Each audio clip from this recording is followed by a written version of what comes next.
उसकी किस्मत बदलने के लिए मुझे तुम जैसे खूंखार जानवरों का शिकार भी करना पड़ा ना, तो भी मैं पीछे नहीं हटूंगा। अगर कोई भी मेरे रास्ते में आया तो चीर के रख दूंगा। दीवार गिरा दो, आ जाओ।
मेरे पति को छोड़ दीजिए।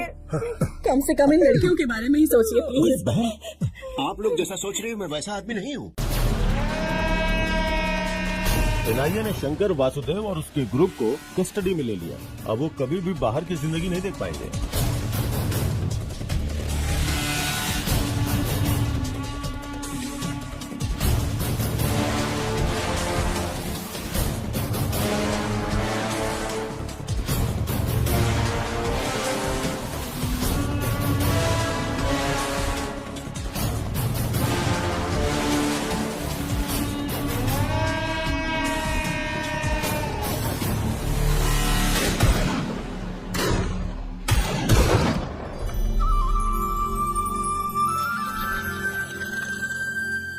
ये है मुदला कोट्टा, पलक्कड़ जिले का एक ऐतिहासिक गांव, जो प्रेमियों की मनपसंद जगह और अपनी खूबसूरती के अलावा पलक्कड़ का ये गांव राजनीति की गर्माहट के लिए भी जाना जाता है। पिछली बार आई बाढ़ की वजह से बचाव का कार्य करने के लिए योग गुरु कुमार जी के साथ 4 नौजवान इस गांव में आए थे। तमिलनाडु से अय्यप्पन, उत्तरी भारत से रोशन उर्फ रोशी, रॉबिन और रोकी जो कि मलयाली हैं। ये सभी इस गांव के बाशिंदे बन गए, जो मुदला कोट्टा बटालियन के नाम से जाने जाते हैं। पिछले 15 सालों से मैं इस गांव की पंचायत का अपोजिशन लीडर बना हुआ हूँ। समझ गए ना आप? गांव की सारी बंजर जमीन पर ऑर्गेनिक खेती होती है। जब से हमारे गांव में मुदला कोट्टा बटालियन बनी है, तब से हमारे पंचायत के प्रेसिडेंट साहब की परेशानी बढ़ गई है। उनके नए महल का काम जोरों से चल रहा था और वो बीच में ही रुकना था। क्यों हुआ ऐसा? क्यों हुआ ऐसा? अरे कुछ तो बोलो। करप्शन खत्म कर दिया। करप्शन तो हटाने के लिए ही उसे वापस जाना पड़ा। लो वो आ गए। ये देखो आ गए। आओ इनसे पूछते हैं इन्हें क्या कहना है। अपोजिशन ने किसी प्रकार की कोई मदद नहीं की मुझे, फिर भी इस गांव को खुशहाल बना रहा हूं, करप्शन से मुक्त कर रहा हूं और इस लड़ाई में नौजवान मेरा साथ दे रहे हैं। यानी बटालियन से कोई दुश्मनी नहीं है। कृषि अधिकारी मैडम आ गई। नमस्ते। कैमरा उस तरफ है। दूसरे गांव से आने वाली सब्जियों पर ये लोग निर्भर ना रहे, यही हमारा प्रयास है। इस गांव में और आसपास के गांव में लोगों को पर्याप्त सब्जियां मिल सके, और ये काम हो पाया है इन नौजवानों के संयुक्त प्रयास की वजह से, जो दिन रात लगे हुए हैं। इनके असाधारण नेतृत्व क्षमता की वजह से ही हम ये सब कर पाए।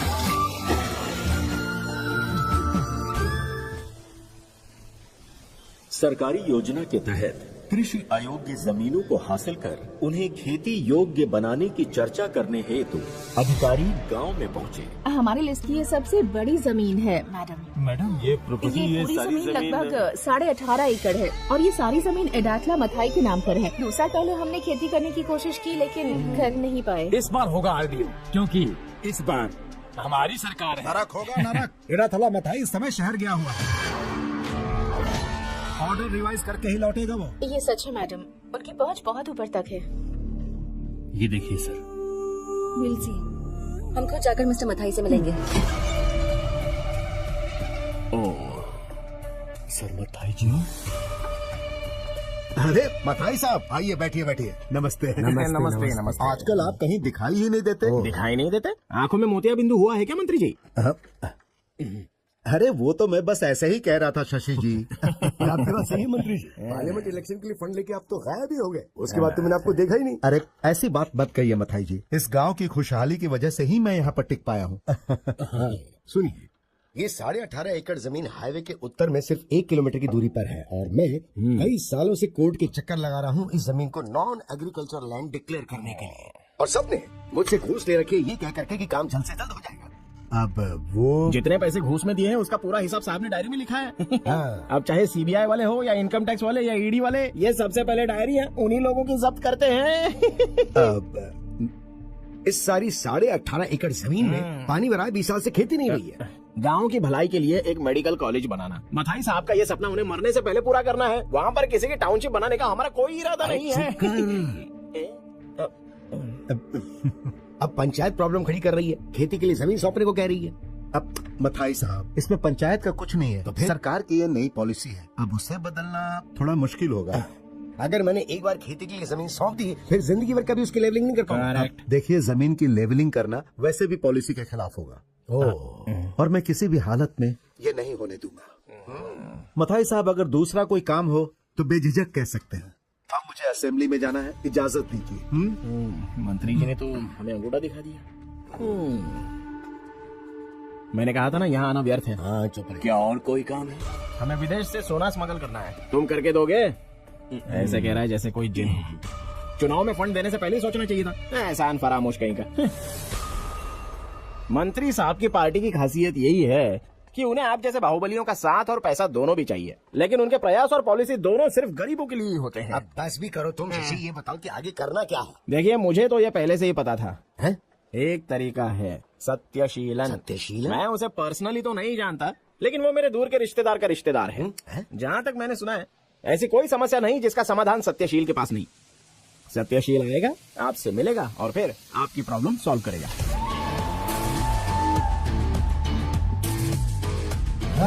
जिस समस्या का हल खुद भगवान भी नहीं निकाल सकता, उसका हल ये सत्यशील के पास होता है। प्रॉब्लम सॉल्व करने के लिए भगवान के आगे नारियल फोड़ने की जरूरत नहीं, फोड़ना है तो सत्यशील के सर पर फोड़ो, ऐसी कहावत है। ऐसी कोई कहावत नहीं है। नहीं है, लेकिन मैंने तो सुनी है। हाँ, प्रॉब्लम सॉल्व कर सकता हूँ। ये 18.5 एकड़ जमीन लेवल करके आपको सौंप दूंगा। बस जमीन सपाट करनी है। एक बार वो हो जाए, फिर जाली कागजात बनाने वाली हमारी टीम तैयार है ना?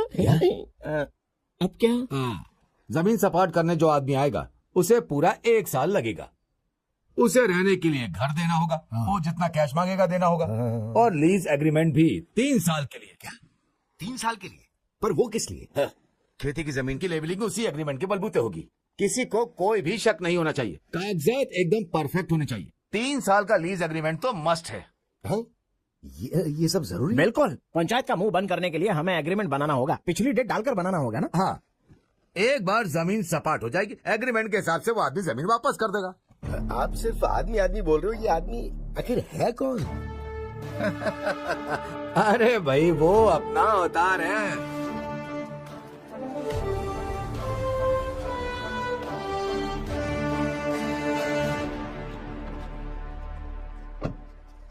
आइए आइए, इस गांव के सबसे अमीर आदमी है ये। आप अभी तक मथाई से नहीं मिली क्या? नहीं। बहुत अच्छा आदमी है, 8% ब्याज लेता है। ये है वर्टिकल शशि, मथाई का लीगल एडवाइजर है ये। सिर्फ एडवाइस ही देता है, कोर्ट में केस लड़ने के लिए अलग वकीलों की फौज है उसके पास। मेरी प्रशंसा खत्म हो गई हो तो अंदर आ जाइए। आइए ना, आइए आइए। आप बैठिए ना मैडम, मैं उन्हें बुला कर लाता हूँ। आइए ना। ये मथाई के पाले हुए गुंडे हैं। मैडम, ये मथाई साहब का बड़ा बेटा है बेबी मॉन, और ये है उनका छोटा बेटा बाबू मॉन, और ये है दोनों बेटों की बीवियां। ये है सुषमा और ये है जूली, और ये है मैडम। हाँ। और ये है श्री मथाई। अरे नमस्कार नमस्कार। अरे आप लोग खड़े क्यों? बैठिए ना, आइए आइए बैठिए। अरे आप भी बैठो ना। जल्दी से जी। चाय नाश्ते का इंतजाम करो ना। नहीं, उसकी जरूरत नहीं है। नहीं अभी। No it's okay, I am fine. हम आपसे मिलना चाहते थे। यही कहने के लिए करा कि मैं अपनी 18.5 एकड़ जमीन सरकार को सौंप दूं ताकि वहाँ खेती की जा सके, है ना? अरे रे, मुझे इसमें किसी तरह की कोई दिक्कत नहीं है। ये तो हमारे गांव की भलाई के लिए है ना। लेकिन मैं कर भी क्या सकता हूँ। 6 महीने पहले वो जमीन मैंने किसी को लीज पर दे दी है। वकील साहब जी। मैडम, ये रही एग्रीमेंट की कॉपी, आप डेट चेक कर सकती हैं, आराम से देखिए। हाँ, आपको लगता होगा कि हमने पुरानी डेट डालकर फर्जी एग्रीमेंट बनाया होगा, लेकिन ऐसा नहीं है, ये एकदम ओरिजिनल डॉक्यूमेंट है। अरे थूको मत। उसके साथ ऐसा एग्रीमेंट किया है, पर उसे पानी भरी जमीन की क्या जरूरत होगी भला? उससे हमें क्या लेने देना, हमें सिर्फ पैसों से मतलब है। 15 सालों से ऐसे ही पड़ी हुई थी। मैडम, अगर हम गांव के भलाई का कोई भी काम करते हैं तो तभी ये लोग ऑब्जेक्शन लेते हैं। ये तो जमीन को सपाट करने का एक दांव पेच है मैडम। ये एग्रीमेंट बेनामी हो सकता है। आपको कैसे मालूम? मतलब किसने बताया? मथाई साहब, हमारे राज कोई लीक कर रहा है क्या? हाँ, सच में। हमें अच्छी तरह से पता है कि आप वहाँ टाउनशिप बनाना चाहते हैं। हाँ। आपको बता दो मिस्टर मथाई कि ये नहीं हो सकता। देखिए मिस्टर मथाई, खेती के अलावा किसी और चीज के लिए जमीन का इस्तेमाल करना कानून के खिलाफ है। ये बात जिसने जमीन भाड़े से ली उसे बतानी चाहिए ना मैडम। उसे ये जमीन क्यों चाहिए? I mean, what is his plan? Plan तो आप उसी से पूछिए ना मैडम, बहुत बड़ा आदमी है। हाँ। कौन है वो? I mean, what is he? Madam, ये सारे उसके नंबर्स हैं, इतने सारे कार्ड्स हैं उसके, आप चाहें तो कांटेक्ट कर सकती हैं। नहीं, उसकी जरूरत नहीं। अगर वो पंचायत को जमीन सौंप भी देता है तो मुझे कोई प्रॉब्लम नहीं। So, वो जमीन नहीं सौंपेगा, यही ना? वो धोखाधड़ी में उस्ताद है, 1 नंबर का शातिर, बड़े से बड़े रईस को कंगाल बना सकता है बड़े आराम से, लेकिन भरोसा किया जा सकता है। आँख बंद करके भरोसा कर सकते हैं। नया थिनकरा गोपन। मैडम, बहुत खतरनाक है ये, अपने दुश्मनों को जमीन में गाड़ देते हैं। उसकी एंट्री तो देखने लायक होगी मथाई साहब।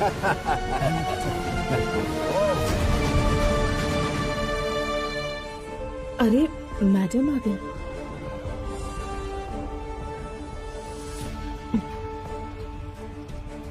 Good morning madam. Good morning Rukmini.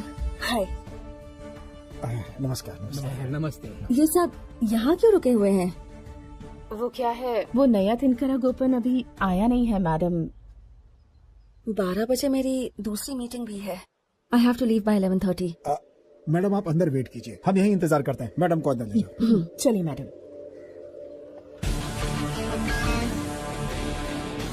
अरे बाप रे, मथाई साहब ने ठीक कहा था, ये गोपन सच में बड़ा आदमी मालूम होता है। पुलिस एस्कॉर्ट के साथ आया है, मतलब। मैं कितना भी बोलूं चुप रहो, लेकिन तुम लोग नहीं मानोगे। बस चुप ही रहिए। हाँ, चुप चुप।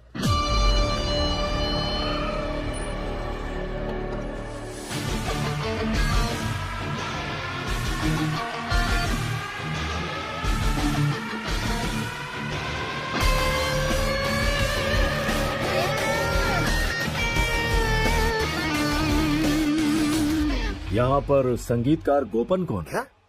ये डिग्री कब मिली उन्हें? डिग्री किसी भी क्षेत्र की हो, इससे कोई फर्क नहीं पड़ता। मुझे मेरे सवाल का जवाब चाहिए। क्या सवाल है आपके? मदल कुट्टा बटालियन भी मौजूद है। मुझे संगीतकार गोपन को अरेस्ट करना है।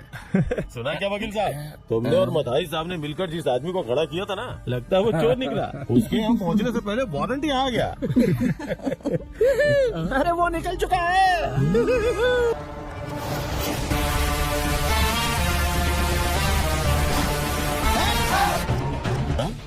यहाँ पर मैं भी खंबे के जैसे खड़ा हूँ, तुम्हें दिखता नहीं क्या?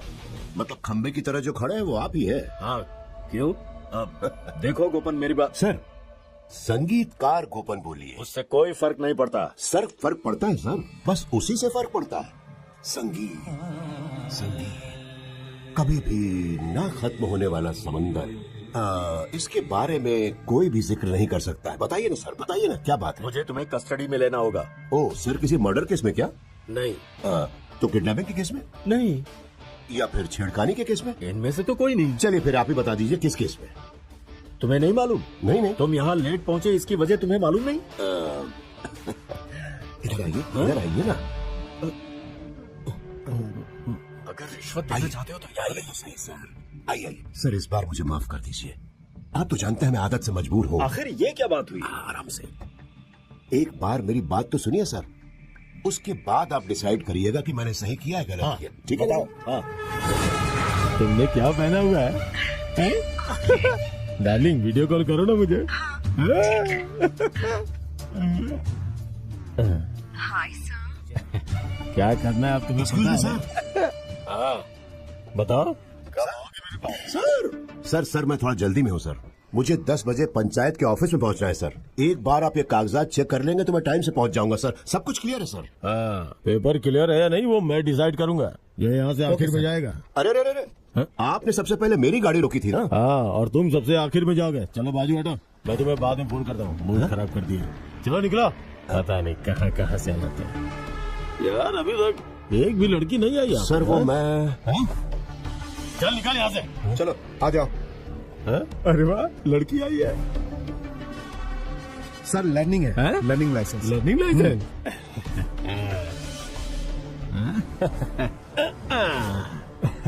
मॉडल तो अच्छा। लर्निंग लाइसेंस है? हाँ सर। तुम्हें अभी बहुत कुछ सीखना है। फिटिंग तो बहुत अच्छी है, एकदम फर्स्ट क्लास। सब कुछ निकालना पड़ेगा तुम्हें। Sorry sir. हाँ, डॉक्यूमेंट्स है तुम्हारे पास? है सर। मुझे दिखा। समझ गया। रैम्बो बॉस, गाड़ी स्टार्ट कर भाई। सुनो बेटा, तुम घर जाओ। आप सर वो सर मैं कहना चाहता हूँ कि पानी ला।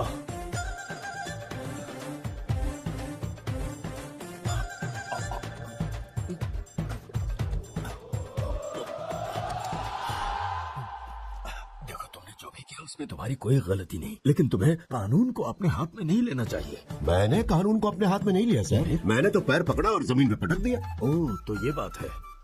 लेकिन प्लीज अब जीप में बैठ जाओ। अगर नहीं बैठा तो?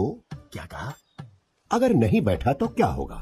मुझे बेइज्जत मत करो, ये लोग मेरी बहुत इज्जत करते हैं। देखकर तो नहीं लगता सर। मैं बिल्कुल सच कह रहा हूँ, मेरा विश्वास करो प्लीज। अगर कंप्लेनेंट ने कंप्लेन की तो वो कंप्लेंट जायज नहीं होती है सर। मैं समझा नहीं। ये जो कंप्लेंट है ना सर, सर उस तरफ देखिए जरा। एम्बुलेंस? एम्बुलेंस? अबे यहाँ पर एम्बुलेंस आ गई है। क्या हो रहा है कुछ समझ में नहीं आ रहा है। तुम्हें भी नहीं पता? John Wick. जॉन विक कौन है? ये थोड़ा तोतला है सर।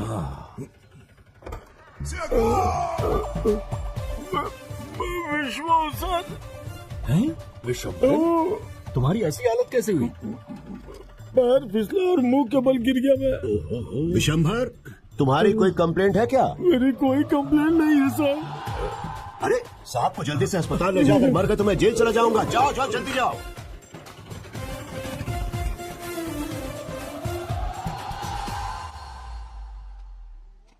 तो बताइए क्या प्लान है? अब आप नहीं जा रहे हैं शिवशंकर साहब? तो क्या सोचा तुमने? तुम मेरे साथ नहीं चलोगे? आना जरूरी है क्या? तो तुम नहीं आओगे? मुझे ले जाना टाल दीजिए ना सर, इतना भी नहीं कर सकते? हाँ, कहिए तो आपके पैर पकड़ लूं? अरे नहीं नहीं, अरे जल्दी चलो यहाँ से। मिस्टर गोपन, आपका शो खत्म हो गया हो तो मुद्दे की बात कर सकते हैं? ऐसा मत कहिए, मैं मुद्दा जानता हूँ कि क्या है। मेरी रोजी रोटी बंद मत करवाइए। खेती करना मेरा व्यवसाय है, कम से कम खेती करके मुझे अपनी रोजी रोटी कमाने दीजिए मैडम। अगर आप खेत में धान उगाना चाहते हैं तो हमारा आपको पूरा सहयोग मिलेगा, पर अगर कोई और इरादा है तो जमीन जब्त कर ली जाएगी पंचायत के द्वारा। पंचायत वहाँ पर खेती करेगी। मैंने 18 एकड़ जो जमीन ली है मैडम, वो एकदम निचले स्तर वाली है।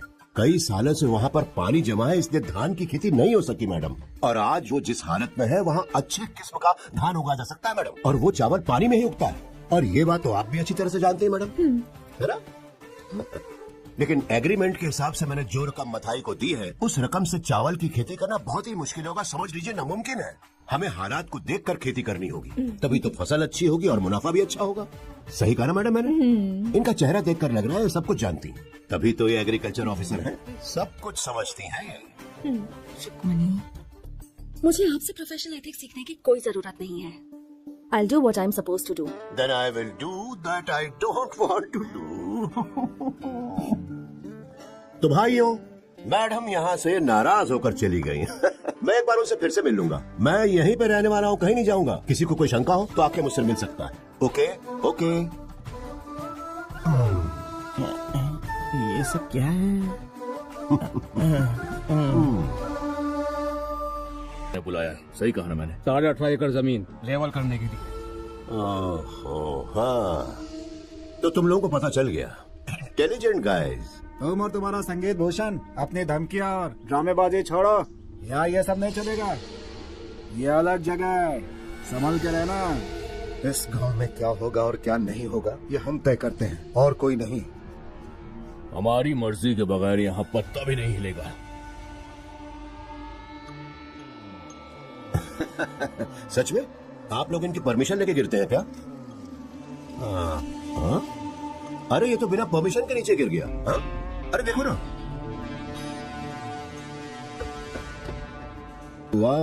मेरी तरफ देखिए ना। ओके। आप जमीन को सपाट नहीं कर सकते, लेकिन खोद सकते हो। ऐसा कानून सच में है? तुमने ये लॉ की डिग्री कहाँ से ली है? अब वो मुझे याद नहीं। कानून में कुछ अनकही बातें होती हैं। कानून ये नहीं कहता कि तुम ये मत।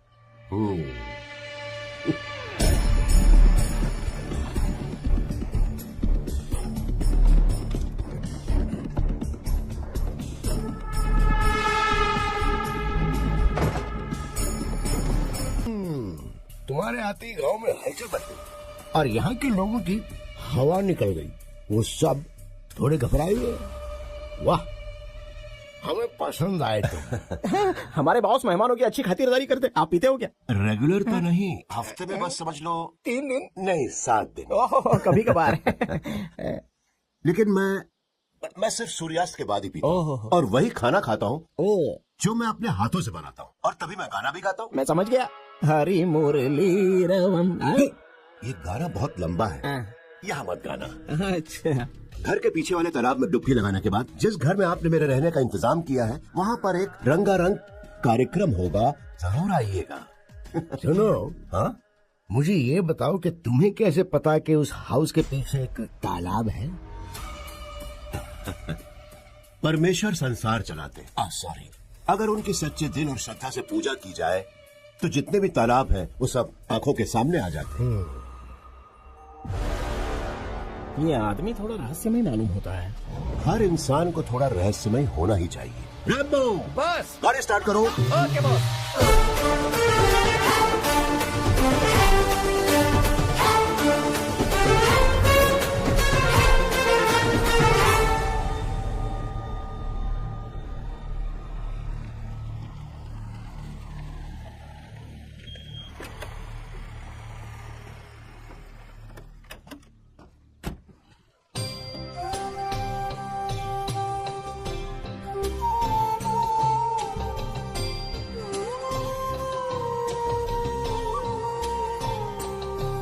उन्नी,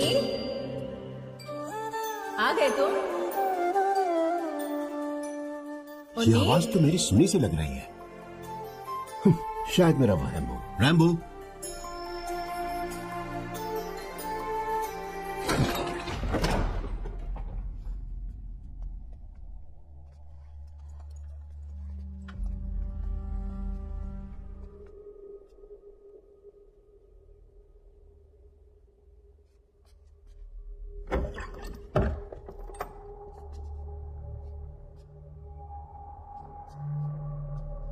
कुमार भैया। कौन है यहाँ पे? ओ कुमार अरे बाप रे, भैया। ये तो मुझे किसी और नाम से बुला रही है। भागो। रैम्बो, लगता है इस घर में भूत प्रेत रहते हैं। मुझे नहाना पड़ेगा, तालाब के पास चलो।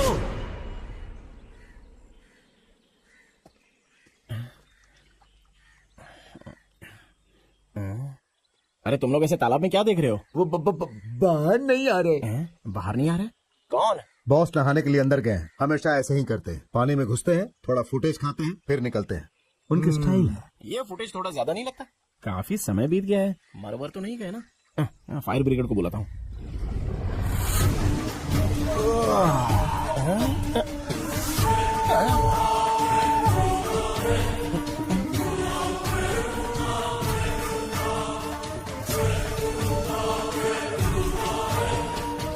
क्या हुआ वकील, मेरा पीछा कर रहे हो क्या? या फिर मुझे नहाते हुए देखने आए हो? मुझे आपको कुछ देना था इसलिए। जो कुछ भी देना है घर के बरामदे में दो।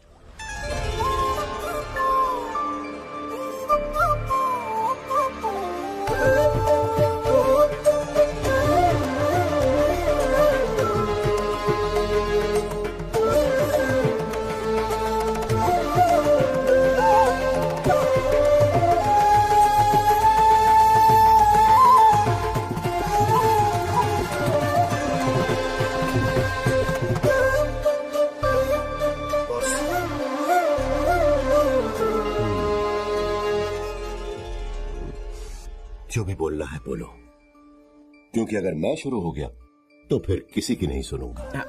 आपका रुतबा और आचरण देखकर लगता है कि आप में उन जमींदारों और सरदारों की सारी विशेषताएं हैं जिन्हें संगीत पसंद था। वैसे तो रोज ही आप पर मारपीट के कई केसेस दर्ज होते होंगे ना? ये कोई गलत बात है क्या? अरे दुनिया में गलती कौन नहीं करता है।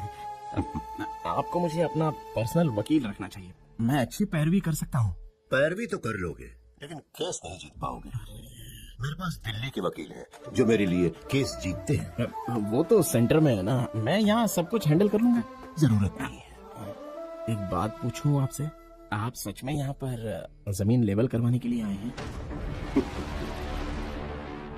तुम कब सीखोगे वकील, समझ में नहीं आता। कल से शुरुआत होगी इस गोपन के धमाके।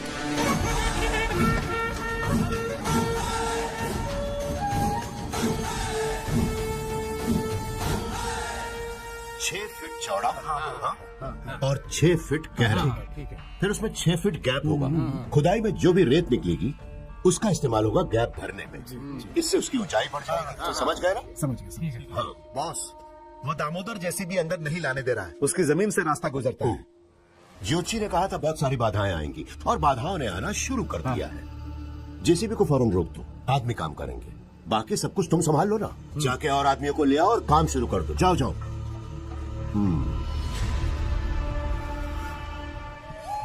उसने कहा था कि वो जमीन की खुदाई करने जा रहा है। ऐसा करेगा तो उसे भुगतना पड़ेगा। रास्ता दो, रुक्मणी की सवारी आई। आपका स्वागत है रुक्मणी जी। कहिए तो आपके रथ को धक्का लगाऊं मैं।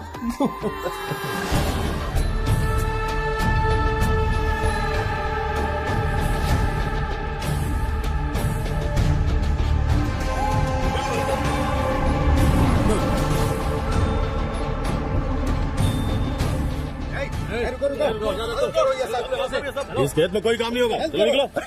प्रॉब्लम क्या है भाई? प्रॉब्लम ये है कि इस जमीन को ना तुम सपाट कर सकते हो, ना खोद सकते हो, और ना ही कोई काम कर सकते हो। हम ऐसा नहीं होने देंगे। ऐसा है क्या? ये कौन सा न्याय हुआ? लीज पे ली हुई जमीन को मैं क्यों नहीं खोद सकता? मछली पालन क्यों नहीं कर सकता हूँ? मजाक कर रहे हो क्या? आपने तो परमिशन भी दी हुई है। तो फिर ये किस तरह का न्याय हुआ? सुनो, हमने जो बोला है वो यहाँ का कानून है, इनमें से कोई भी तुम्हारे लिए काम नहीं करेगा। तुम खुद का कानून बना रहे हो, ये ठीक बात नहीं है। मुझे लगा कि जो पैसे मैं खर्च करूंगा उससे यहाँ के लोगों को फायदा होगा, और तुम वो होने नहीं दे रहे हो।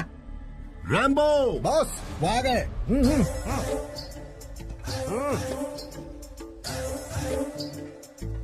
अतिथि देवो भव।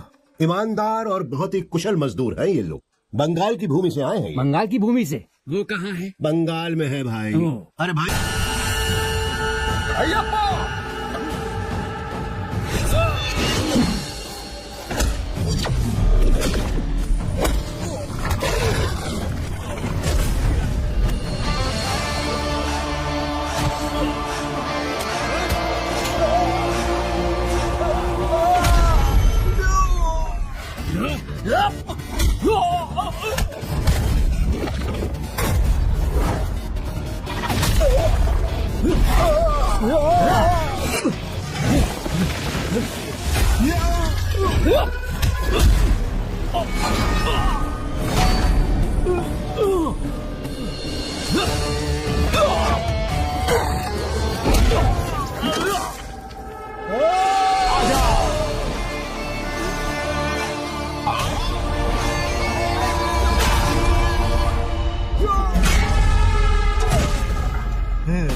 यहाँ तो पुलिस आ गई। देखा मैंने। ये क्या कर रहे हो तुम लोग? रॉकी पीछे हटो।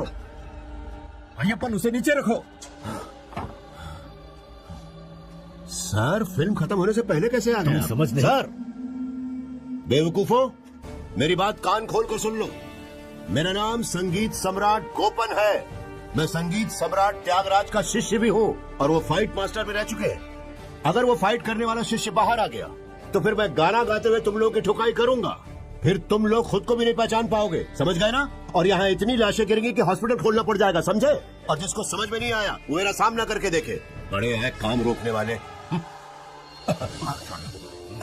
सर क्या हुआ सर? मैं यहाँ इसलिए आया, आपको मेरे साथ चलना होगा। आपको आरडीओ के सामने हाजिर करने के ऑर्डर्स हैं। मतलब मुझे चलना होगा? तो नहीं आएंगे उस चुड़ैल के सामने? हाँ।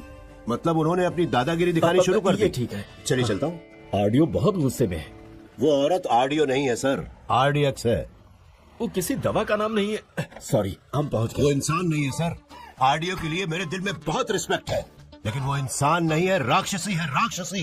देखता हूँ मेरा मछली पालन कैसे रोकती है। खून की नदियाँ बहा दूंगा और वो नदी पार करके आपको वापस जाना होगा। पर मुझे तैरना नहीं आता। तैरना नहीं आता तो फिर नाव से चले जाइएगा। हे भगवान, इस मुसीबत से बचाओ। इनका साथ देने से मेरी टोपी उतर जाएगी, और नहीं दिया तो मेरा सिर ये तोड़ देंगे। बातें करना बंद करिए, मेरे साथ आइए। आता हूँ।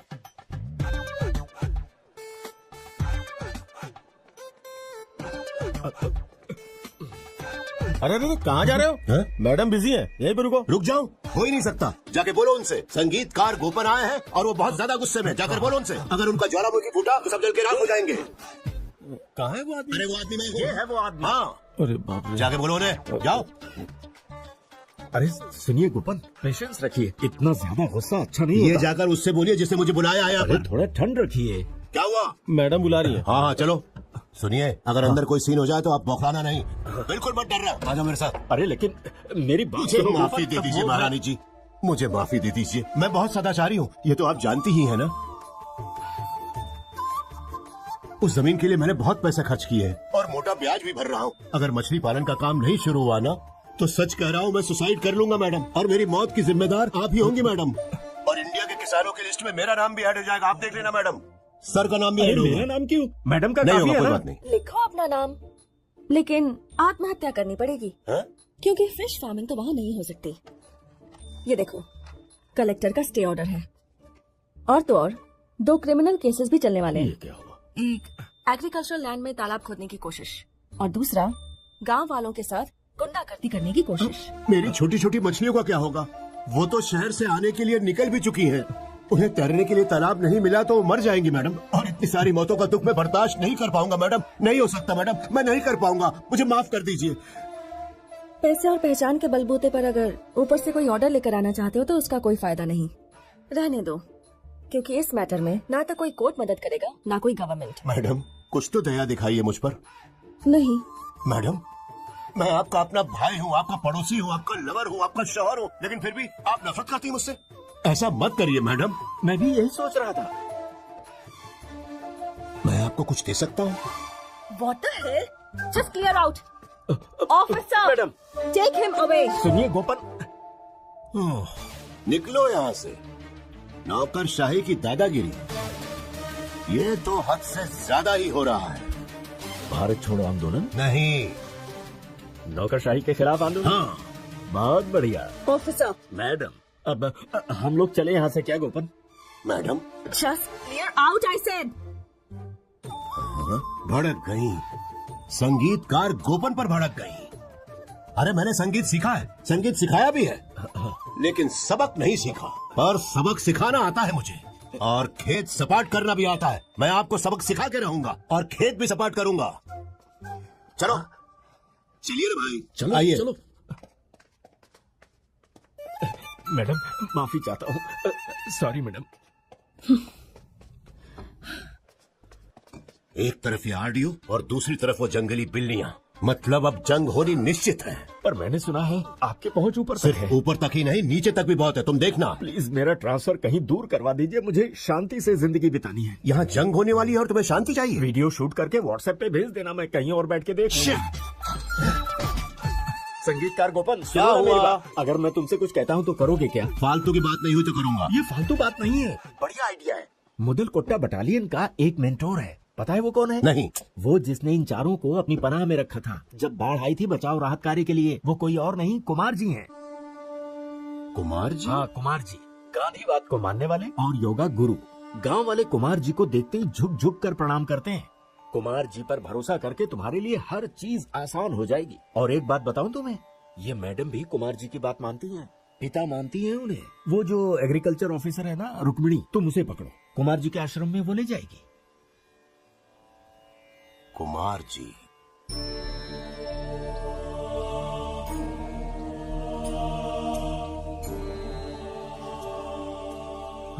कितना सुकून भरा माहौल है, कितनी शांति है यहाँ। क्या? बहुत सुकून महसूस कर रहा हूँ। ये आश्रम हम गांव वालों ने मिलकर ही बनाया है। ओह, आपको पता है कुमार जी और मुदल कोटा बटालियन ने कितना कुछ किया है इस गांव के लिए। सच में?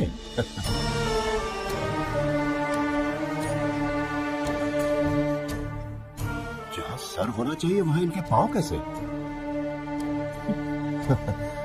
ओह, इनका आसन तो देखो। भीष्म पितामह और द्रोणाचार्य ने मिलकर इनका निर्माण किया है।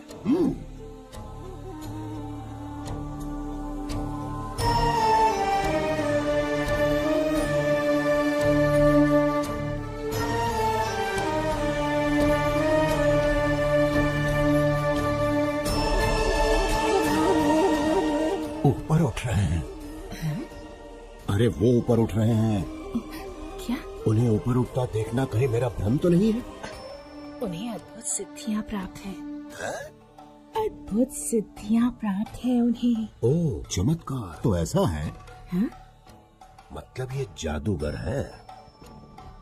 वो आंखें खोल रहे हैं। स्वामी स्वामी। हाँ, नमस्कार स्वामी। पधारिए। जी स्वामी। विराजिए। क्या हम लोग यहीं जमीन पर आसनस्थ हो जाएं? जी हाँ। जी जी। मैं संगीतकार गोपन न्यांतिकार का रहने वाला हूँ। आपके लिए कुछ चढ़ावा लेकर आया हूँ। आप बकरी का दूध पीते हैं, ऐसा इन्होंने मुझे बताया, इसलिए मैं लेकर आ गया। तो बताइए संगीतकार गोपन, ओ, मुझसे क्या चाहिए तुम्हें? अपनी पहचान बताने आया हूँ साधु महाराज। साधु महाराज, मुझे साधु बनने में भी बहुत समय है। सच में? तुम्हारे मछली पालन में अभी बहुत सारी बाधाएं हैं। अरे इन्हें तो सब कुछ पता है। गांव के अतिथि की बहुत सारी कहानियां सुनी है मैंने। अरे बाप रे, गुस्ताखी के लिए माफी।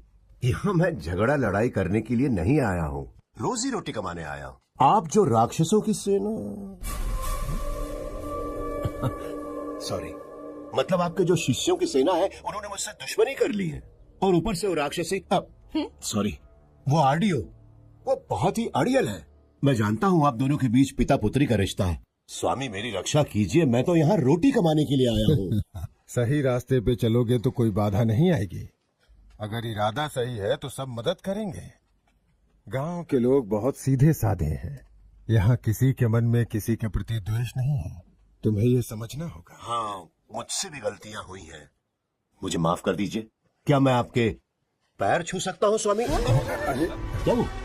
क्या मुझे नीचे गिराना है? तुम्हारे पैर छूने के बारे में बहुत कुछ सुना है। कहते हैं भगवान विष्णु हमेशा लेटे रहते हैं, शायद इसी डर से कि तुम्हारे जैसे लोग कहीं उन्हें नीचे न गिरा दें। क्या स्वामी जी? एडाथला ग्रुप की मदद से तुम इस गांव में पहुंच गए। एडाथला फाइनेंस एक ऐसी कंपनी है जिसने गांव के गरीबों की बहुत सी जमीनें और पैसे हड़प लिए हैं। कई गांव वालों के घरों के कागजात उनकी तिजोरी में है। उन्हीं के बलबूते पे तुम उपद्रव कर रहे हो ना? जैसा आप कहें, उनके करार में जो भी शर्तें होंगी मैं सब मानूंगा। तुम शांति से रह सकते हो गोपन। रुक्मणी, हाँ? अब इन्हें लेके जाओ। ठीक है स्वामी जी। जी चलो।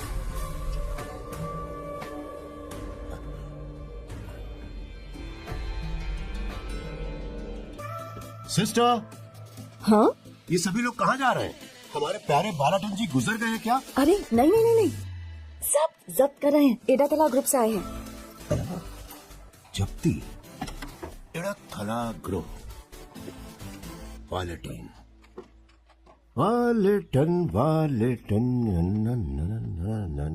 ये देख रहे हो, ये कोई मामूली कागज नहीं है, ये कोर्ट के ऑर्डर है। हाँ, आज के बाद ये किस्सा हमेशा के लिए खत्म कर दूंगा। जब हमने उसे पैसे दिए थे तब ये घर और प्रॉपर्टी हमने हमारे नाम पर लिखवाई थी। ये मेरी होशियारी थी। सुनो, हाँ। इसके लिए इतनी शेखी मत बघारो।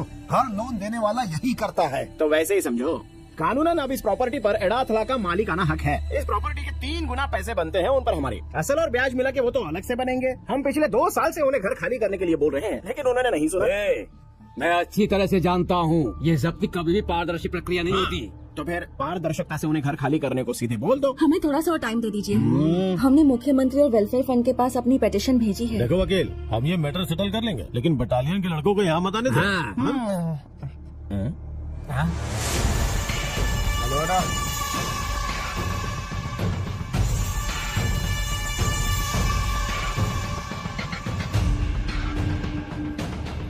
मैं उन्हें सब समझाता हूँ, ये समझदार लोग हैं, इसलिए टेंशन की कोई बात नहीं है। ये लोग हमारा ही साथ देंगे, है ना? नहीं देंगे। जरा बगल हटना। ये सब क्या हो रहा? क्या बात है एडवोकेट शशि भाई? इन बेचारी लड़कियों पर जुल्म करते हुए आप लोगों को शर्म नहीं आती? ये तो बेचारे पहले से ही परेशान है। अरे बाप रे, तो वही है ना जो उसे मंदिर में दिखा था। पप्पू ना, अब हम तुम्हें कभी माफ नहीं करेंगे। अब ये नया आदमी कौन है? अरे तुम उन्हें नहीं जानते हो? ये दुनिया के सबसे अमीर भगवान है, भगवानों के भगवान है, जो सबके दिलों में रहते हैं। पिन कोड भी बताऊं क्या? अब देखिए मिस्टर गोपन जी, तुम्हें इस केस में बीच बचाव नहीं करना चाहिए। इन्हें अपमानित करने के इरादे से पब्लिक को इकट्ठा करने का हमारा कोई इरादा नहीं था। इसलिए एडाथला बाबू ने इन लड़कियों को अपने ऑफिस में मिलने के लिए बुलाया है। उन्होंने पिछले 6 महीनों में कम से कम 100 बार तो फोन करके बुलाया ही होगा, लेकिन ये नहीं आए। ओहो, मतलब ये है कि पूरा बदला लेने का प्लान है, क्योंकि इन्होंने एडाथला ब्रदर्स के ऑफिस में जाने से इनकार कर दिया, इसलिए ये बदला लेने आए हैं। और आपको ये लोग इस घर से निकाल देना चाहते हैं। ध्यान से सुनिए सभी लोग, गौर फरमाइएगा। इन लड़कियों ने एडाथला बाबू के गलत इरादों को नकार दिया है, इसलिए ये सब हो रहा है।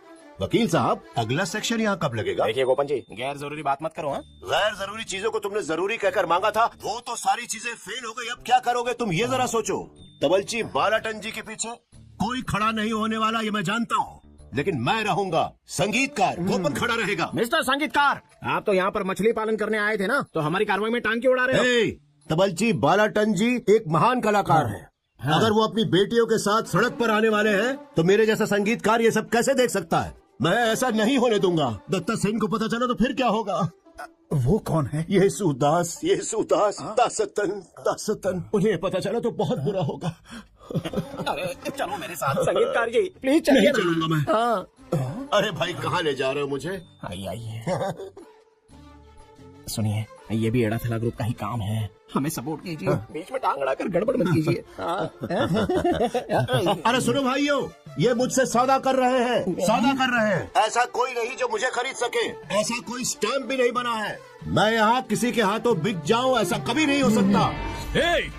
अरे बाप रे, तुम्हारी कमी थी, तुम भी आ गए। बहुत हो गया। मैंने यहाँ पर खेत लीज पे लिया है, उसके लिए मैंने काफी अच्छी रकम भी दी है, और उसी एग्रीमेंट की वजह से ये मत समझना कि तुम कुछ गलत करोगे और ये गोपन तुम्हारा साथ देगा। वैसे भी तुम्हारा साथ कोई नहीं चाह ठीक है यड़थला बाबू, अब तुम जा सकते हो। बालेटन और उनकी बेटियाँ ये घर खाली नहीं करेंगी, हम लोग आपको किश्तों में पैसा वापस कर देंगे। तुम्हें किश्त देने की कोई जरूरत नहीं है। ये लड़कियां हमसे मिलने नहीं आई हैं। तुमसे क्या अकेले में मिली थी? सोई थी क्या तेरे साथ? हाँ? जरा साइड में हटिएगा।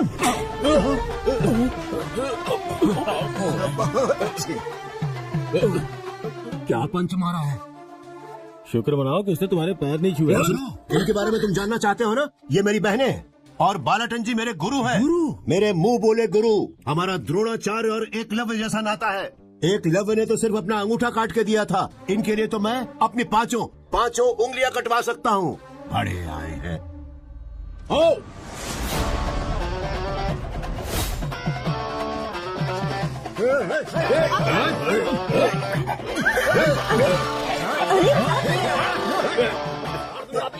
रुक जाओ, हम सब यहाँ साथ हैं, जाओ यहाँ से। गोपन अकेला व्यक्ति नहीं है, पूरी संस्था है ये। हाँ। डराने आए थे।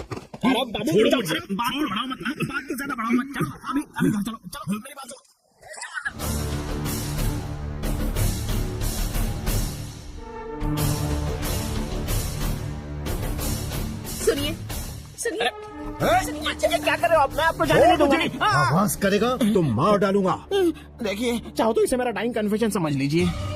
आज तक इस वथाई के बेटे को छूने की किसी ने हिम्मत नहीं की थी, और वो कमीना जो खेत सपाट करने आया था उसको उसी खेत में गाड़ दो। बाबा अरे मेरी बात सुन, खून खराबे की जरूरत नहीं है। अगर मर्डर केस हो गया तो तुम्हें फांसी हो सकती है। तुम हट जाओ वकील यहाँ से।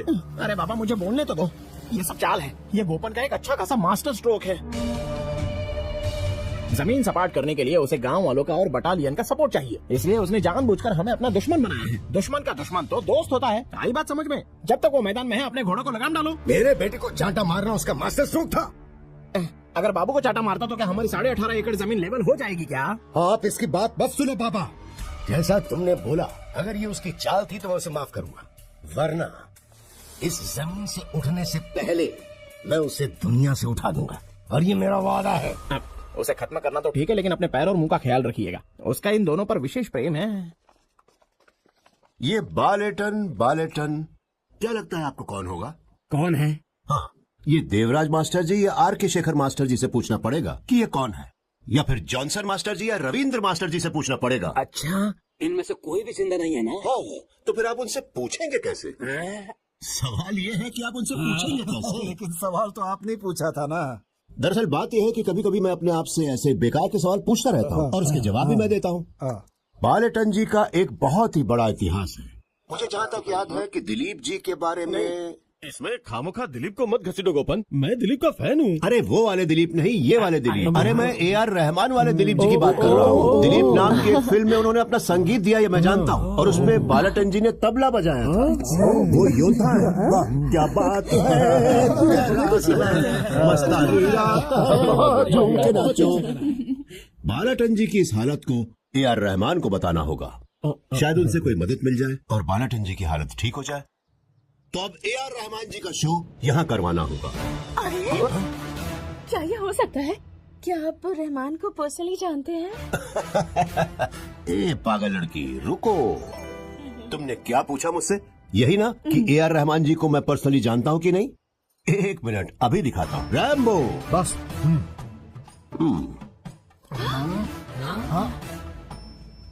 अरे वाह।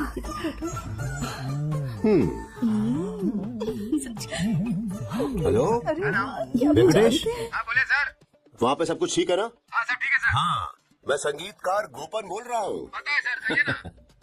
रहमान साहब चेन्नई में है क्या? नहीं सर, अभी वो लंदन में है, रोमिंग पर। ओह, लंदन गए हैं, रोमिंग पर है। हाँ सर, बताइए। अच्छा, तुम उनसे कह सकते हो कि मुझसे बात कर ले, रात में भी कर सकते हैं। सब कुछ ठीक है ना? हाँ हाँ, ओके ओके, चलो बाय। रहमान साहब लंदन में हैं। अरे आप लोगों ने सुना ना, गोपन जी AR रहमान जी को पर्सनली जानते हैं। माय डियर रुको, एक जमाने की बात है कि एक बेड और एक प्लेट। क्या मतलब? मतलब ये है कि हम एक बेड पर सोते थे और एक ही थाली में खाते थे, ऐसा रिलेशन है हमारा। स्वामी जी, स्वामी महाराज जी, अगर ये प्रोग्राम हो गया तो इसका पूरा फायदा बालाटन जी की फैमिली को होगा और मुदल कोटा बटालियन का सपना सच हो जाएगा। आगे का डिसीजन आपका। मेरा मिशन है 100 घर बनाने का सपना। तो फिर ये प्रोग्राम होना चाहिए, हमेशा नहीं होगा। ये प्रोग्राम हो गया तो हम गांव की सारी गरीब लड़कियों की शादी करा देंगे। इस रहमान के शो पे तो बहुत खर्चा करना पड़ेगा ना? मैं कुछ ऐसे कॉर्पोरेट ग्रुप्स को जानता हूं जो ये शो स्पॉन्सर कर सकते हैं। हाँ। फिर हम उस शो को रिकॉर्ड करेंगे, फिर हम किसी भी टीवी चैनल को 4-5 करोड़ रुपए में बेच देंगे। हाँ, सही कहा। हाँ। लेकिन हम ये शो करेंगे कहाँ पर? पंचायत का ऑडिटोरियम है। तुम्हारा 250 सीट वाला पंचायत ऑडिटोरियम AR रहमान के शो के लिए। देखिए प्रेसिडेंट साहब, शो के दौरान कम से कम 1 लाख लोग आएंगे। बहुत बड़ा स्टेज होगा, हमें एक बहुत बड़ा पार्किंग एरिया भी चाहिए। इस गांव में इतनी बड़ी जगह है क्या कहीं? तो फिर हमारा स्कूल का ग्राउंड है ना प्रेसिडेंट जी? हाँ, लगभग 1 एकड़ का होगा। देखिए प्रेसिडेंट जी, कम से कम 5 से 10 एकड़ जमीन की जरूरत पड़ेगी। क्या मैं एक सुझाव दूं? तुम अपनी जमीन पे क्यों नहीं करवाते? अरे नहीं, ऐसा नहीं हो सकता। वहाँ मेरी छोटी छोटी मछलियाँ रहेंगी। वैसे भी वो शहर से आने के लिए निकल चुकी, ये नहीं हो सकता। कई सालों से वहाँ धान की खेती नहीं हुई है, इसलिए सरकार वो जमीन खेती के लिए लेना चाहती है। एडाथला ग्रुप ने तुम्हें वो जमीन लीज पे दी है ताकि सरकार वो जमीन अपने कब्जे में न कर सके। हम वो जमीन सपाट कर देंगे और शो के लिए स्टेज बना देंगे। वाह, ये तो कमाल का आइडिया। लेकिन वो मेरी छोटी छोटी मछलियाँ जो शहर से निकल चुकी है। देखो, अब तुम ना नहीं करना, ये गांव की जरूरत है। अगर आप सब यही चाहते हैं तो फिर कोई बात नहीं। रूलिंग पार्टी, अपोजिशन, बटालियन, सब गांव वाले मिलकर काम करेंगे और रहमान का शो सुपर हिट कर देंगे। सही कहा। लेकिन एक प्रॉब्लम है, हाईवे से वहाँ तक रोड बनाने के लिए उस दामोदर की इजाजत लेनी होगी। अगर वो जमीन देने के लिए तैयार हो गया तो हम रोड आसानी से बना सकते हैं। ओह, जब मैं जेसीबी ला रहा था तो उसी ने बखेड़ा खड़ा किया था ना?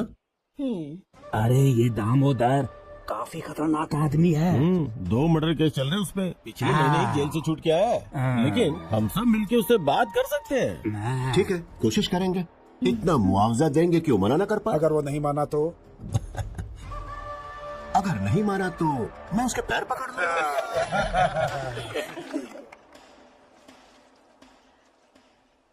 ये सब मुझे बताने से कोई फायदा नहीं, निर्णय तो वही लेगा ना।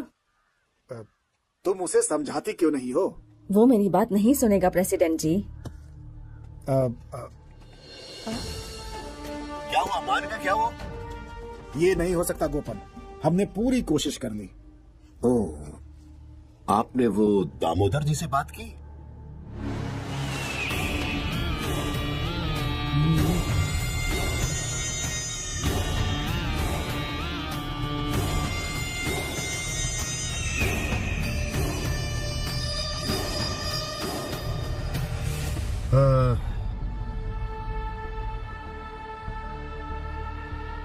मैं?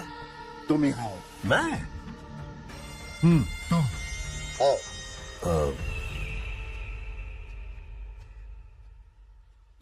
आओ। तो तुम हो गोपन नयातिन करा? नहीं, मैं संगीतकार गोपन हूँ। दोनों तो एक ही है। हाँ, दोनों एक हैं। लेकिन ये संगीतकार घराने का एक अलग ही मजा होता है सर जी। मुझे वो मजा नहीं लेना। नहीं लेना? पूजा पूरा जेल के सलाख है। मैं 10 साल से गिनता आया हूँ। ओह, 10 सालों तक गिन सकते हैं? इतनी सलाखें हैं वहाँ? मेरी 3 बेटियां हैं, मुझे उनकी शादी करानी है। क्या तुम करवा सकते हो? तब तक तीनों की शादी मैं अकेले? तुम जो सामूहिक विवाह मेला करने जा रहे हो उसमें मेरी तीनों बेटियों की शादी करा दो। अगर तुमने ऐसा किया तो तुम वो दीवार गिरा सकते हो। अरे ये तो बहुत छोटी सी बात है, मैं जबान देता हूँ। दामोदर जी, आप हमारे प्यारे हैं। चलिए आइए, अब आइए ना।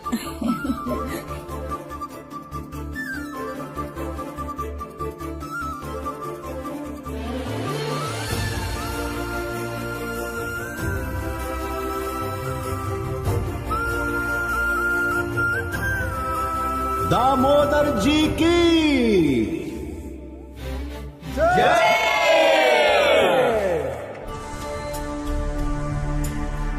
अब तो हमने सोचा था उससे भी ज्यादा तेज निकले। कॉन्ग्रेचुलेशंस। अब जब तुमने जमीन सपाट कर दी है, हमारा जो कॉन्ट्रैक्ट था वो खत्म हो गया है। तो ये लो, ये क्या है? नया एग्रीमेंट जिसमें लिखा है कि पुराना एग्रीमेंट अब कैंसिल हो गया है। अभी आपकी हम पर एक पार्टी उधार रही, उसके बाद ही हम आपको यहाँ से भेज देंगे। वैसे मैं बता दूं, मैं कहीं नहीं जाने वाला। तेरा काम खत्म हो चुका है, अब तू जा सकता है। मेरा काम अभी खत्म नहीं हुआ, अब तो शुरू हुआ है। क्या तुम्हारा इरादा क्या है? हिम्मत है तो वो जेसीबी मेरी जमीन के अंदर लाकर दिखाओ। दामोदर फिर से जेल जाने से नहीं डरता है। ये क्या बोल रहा है? दामोदर, तुम तो दीवार गिराने के लिए राजी हो गए थे ना? फिर क्या हुआ? कब हुआ था? प्लीज।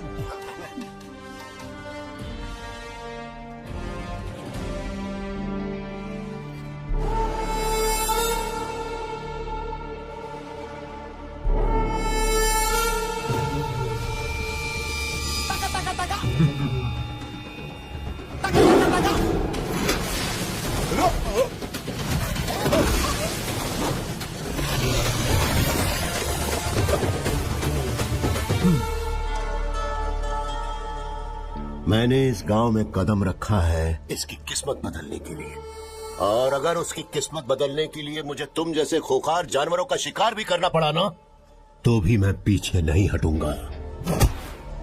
अगर कोई भी मेरे रास्ते में आया तो चीर के रख दूंगा। दीवार गिरा दो, आ जाओ।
मेरे पति को छोड़ दीजिए। कम से कम इन लड़कियों के बारे में ही सोचिए प्लीज। अरे बहन, आप लोग जैसा सोच रहे हो मैं वैसा आदमी नहीं हूँ। ये दामोदर जी को सोचना चाहिए था ना। अरे अरे रोइए मत। देखिए, आप लोग बिल्कुल चिंता मत करिए। आप लोगों को जिस चीज की जरूरत है वो मैं पूरा करूंगा। क्या तुमने इनसे कहा कि तुम लोग शादी नहीं करोगी?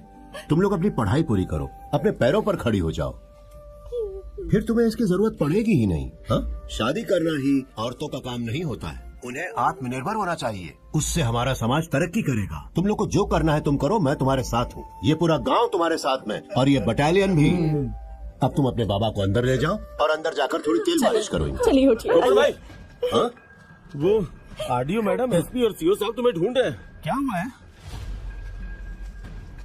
कोई बड़ी प्रॉब्लम होने वाली। ये सब नौकरशाही और दादागिरी है और क्या? नहीं नहीं, मैं वहीं चलता हूँ, यहाँ मत बुलाओ। चलो चलो।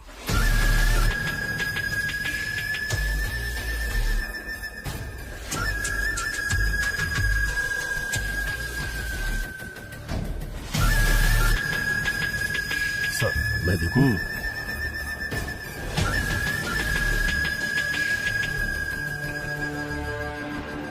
एसपी साहब खुद आए अरेस्ट करने के लिए। चलो। सुनिए मिस्टर गोपन, डिस्ट्रिक्ट मजिस्ट्रेट के आदेश के अनुसार हम आपको हिरासत में ले रहे हैं। लेकिन केस क्या है? पहला, रहमान के शो के नाम पर खेती की जमीन सपाट करना, और दूसरा, जो शो नहीं होने वाला उसके नाम पर धोखा देना। काका, शो नहीं होने वाला? शो नहीं होने वाला है? अरे मैंने भी तो यही पूछा। मैंने भी तो वही सवाल पूछा है। हाँ, मिस्टर AR रहमान को ऐसे किसी शो के बारे में पता भी नहीं है। मैंने इंक्वायरी की थी और जवाब में ईमेल आया है, मेरे फोन पर ही है। मैडम, आप अपनी व्यक्तिगत ईर्ष्या की वजह से मुझ पर केस थोप रही हैं और इसीलिए आप मुझे फंसाना चाहती हैं। मुझे इसकी एक्सप्लेनेशन देने की जरूरत भी नहीं है। व्यक्तिगत ईर्ष्या तुम्हारे और मेरे बीच? देखिए मोहतरमा, मेरे और आपके बीच में जो कुछ भी है सब कोई जानता है। ये कोई नई बात तो है नहीं। ये बात तो सच है कि मैडम को गोपन का नाम सुनना भी पसंद नहीं, लेकिन उनके पास पॉइंट है। ये तुम्हें समझना होगा गोपन। ले चलो इसे। तुम सब लोग चलो, निकलो यहाँ से। मैडम, एक बात तो समझनी होगी आपको। ये AR रहमान आप में से किसी को नहीं जानते, लेकिन इस संगीतकार गोपन को AR रहमान जानते हैं और उसी तरह से AR रहमान को ये गोपन जानता है। क्या? इन्होंने तो एक ही बात को 2 बार घुमा कर कह दिया। गांव वालों, मैं आपसे वादा करता हूँ, मैं गोपन ये शो जरूर करवाऊंगा, चाहे कुछ भी हो जाए। ये शो होगा। AR रहमान आएंगे, अपना शो करेंगे, मैं नाचूंगा, सारा गांव जश्न मनाएगा।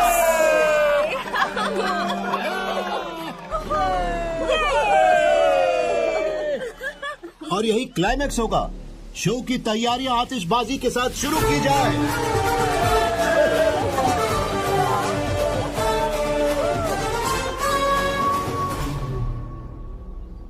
हेलो। हाँ शिवशंकर साहब। हाँ। 3 घंटे से आपने मुझे यहाँ क्यों बिठा के रखा है? गोपन, तुम्हें पता नहीं है, जबरदस्त चर्चा चल रही है अंदर। तुम्हारे लिए स्टेट से लेकर सेंट्रल गवर्नमेंट तक के कॉल आ रहे हैं। इतनी बड़ी पहुंच है तुम्हारी।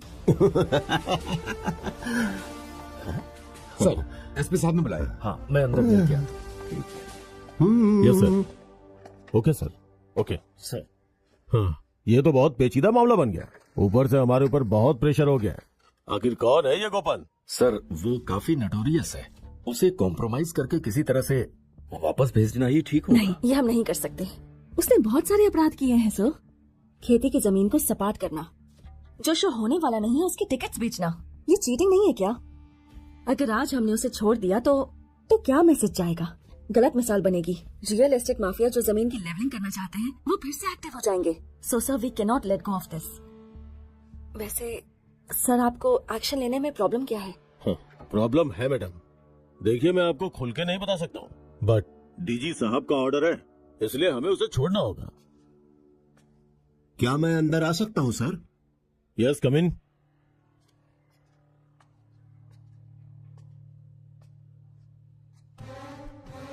मुझे कुछ बोलने की परमिशन मिलेगी? क्या बोलना है तुम्हें? मैं बोल सकता हूँ मैडम? सर, ये जो जमीन सपाट की गई वो मेरी नहीं है और ना ही मैंने इस जमीन को सपाट किया है। इस जमीन को सपाट तो पंचायत ने किया है, गांव के लोगों ने किया है।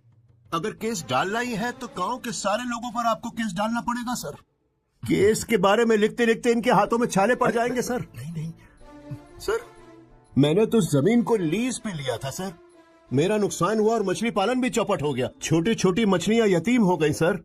उनके आंसू कैसे देख पाऊंगा सर? जहां तक शो का सवाल है, वो तो जरूर होगा सर। इस शो के नाम पर मैंने किसी से पैसे नहीं लिए हैं और ना ही टिकट बेचा। मैंने किसी को धोखा नहीं दिया सर। मेरी प्यारी मछलियां।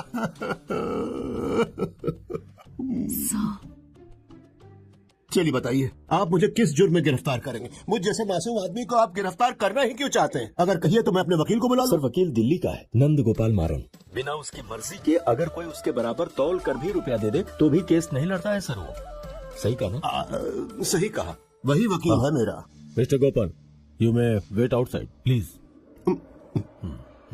ना होते हैं तो यही कहना पड़ता है। फिर से बुलाएंगे? नॉनसेंस।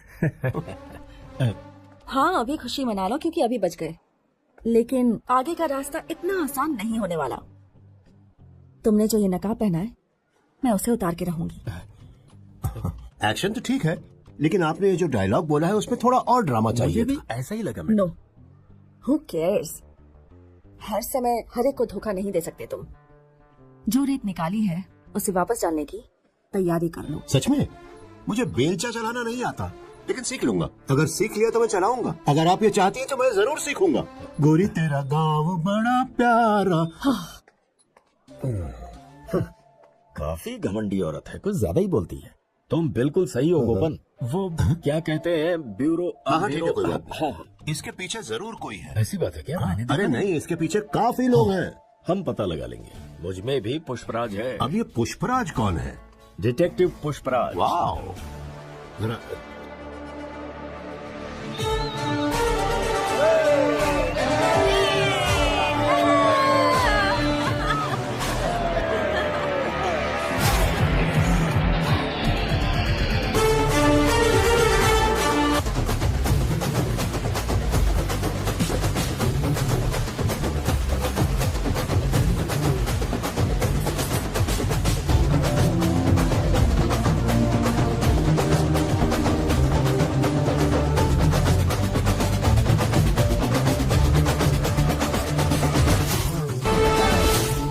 मैडम, आपने धारावी के बारे में सुना होगा। ये वही गोपन है जिसने एक ही रात में पूरी धारावी को खाली करा दिया था। What rubbish! आपने धारावी देखी भी है? वो बहुत बड़ा एरिया है। किसी ने वो जगह एक रात में खाली नहीं की है, और न ही कोई कर सकता है। नहीं मैडम, इसने खाली करवाई थी, लेकिन ये बात किसी को पता नहीं है, यहाँ तक कि धारावी के लोगों को भी नहीं। ऐसा है ये संगीतकार गोपन, नियतनकार गोपन, ये उसका नकली नाम है मैडम। असलियत तो ये है कि वो अंडरवर्ल्ड से है। बादशाह बिल्ला काला, ये नाम अंडरवर्ल्ड में काफी फेमस है, इसीलिए इसने अपना नाम अलग रखा है। ध्यान दिया क्या आपने? नियतनकार गोपन का असली नाम है गोपाल। जी हाँ। देखिए मैडम, मैंने एक्सपर्ट्स की मदद से उसकी सारी बारीकियां बताकर 2 चित्र बनवाए हैं। गोपाल। इतनी बारीकियां बताने की क्या जरूरत थी? हमारे सामने ही तो है ये जिंदा। मैडम, भले ही मुलजिम जिंदा हो और हमारे सामने हो, पर उसका रेखा चित्र बनवाना पुलिस की कार्रवाई का एक हिस्सा है। वो अनजान डिटेक्टिव जो इसके पीछे है और जिसने सारी जानकारियां हासिल की है, वो कोई और नहीं बल्कि मैं हूँ मैडम। आप किसी को बताइएगा नहीं। केरल के हवाई अड्डे पर जो सोना स्मगल होता है, उसके पीछे वही तो है। उसकी एक और खासियत है, हर बुरा काम करता है, लोगों को मार भी डालता है, किडनैपिंग में भी एक्सपर्ट है, लेकिन वो नारकोटिक्स का धंधा कभी नहीं करता। नारकोटिक्स का धंधा गंदा है ऐसा कह के वो उससे हमेशा दूर रहता है। गोपा के बारे में मुझे इतनी ही जानकारी है मैडम, आगे पता लगा। लगता है आपने जो ऑर्डर किया था आ गया है। इतनी देर क्यों लगा दी तुमने? गोपा, मैं मैडम से मिलने के लिए आया हूँ। हमारी बातें तुमने सुनी क्या? नहीं, हमने कुछ कहा ही नहीं, तो तुम सुनोगे क्या? हाँ। जा रहे हैं क्या? मैं थोड़ा जल्दी में हूँ इसलिए जा रहा हूँ। फिर दरवाजा क्यों बंद कर रहे हैं? उन्हें प्राइवेसी चाहिए होगी ना, इसलिए।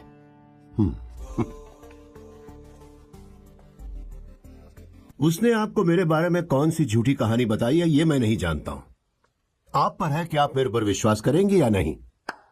लेकिन एक बात मैं आपको बता दूं कि ये बहुत ही बड़ा मूर्ख है। ये बात मेरी समझ में आ गई है।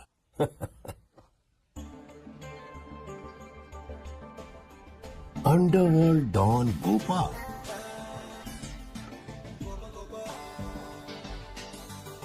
तुम यहाँ क्यों आए हो?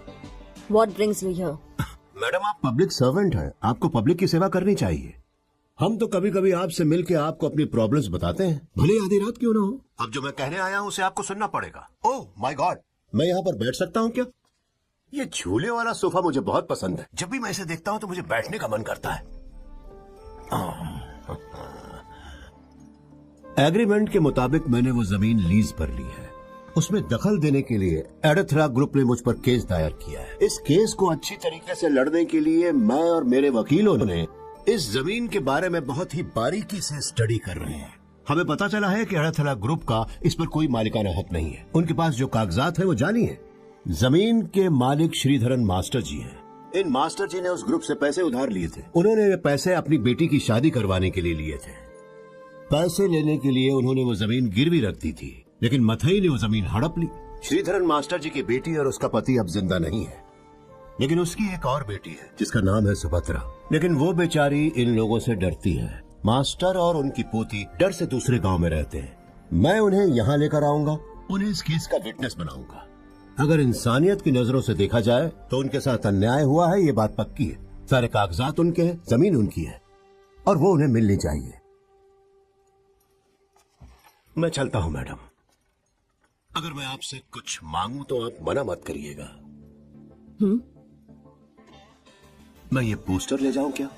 फ्रेमिंग करवा कर मैं इसे अपने घर में टांगूंगा, प्लीज।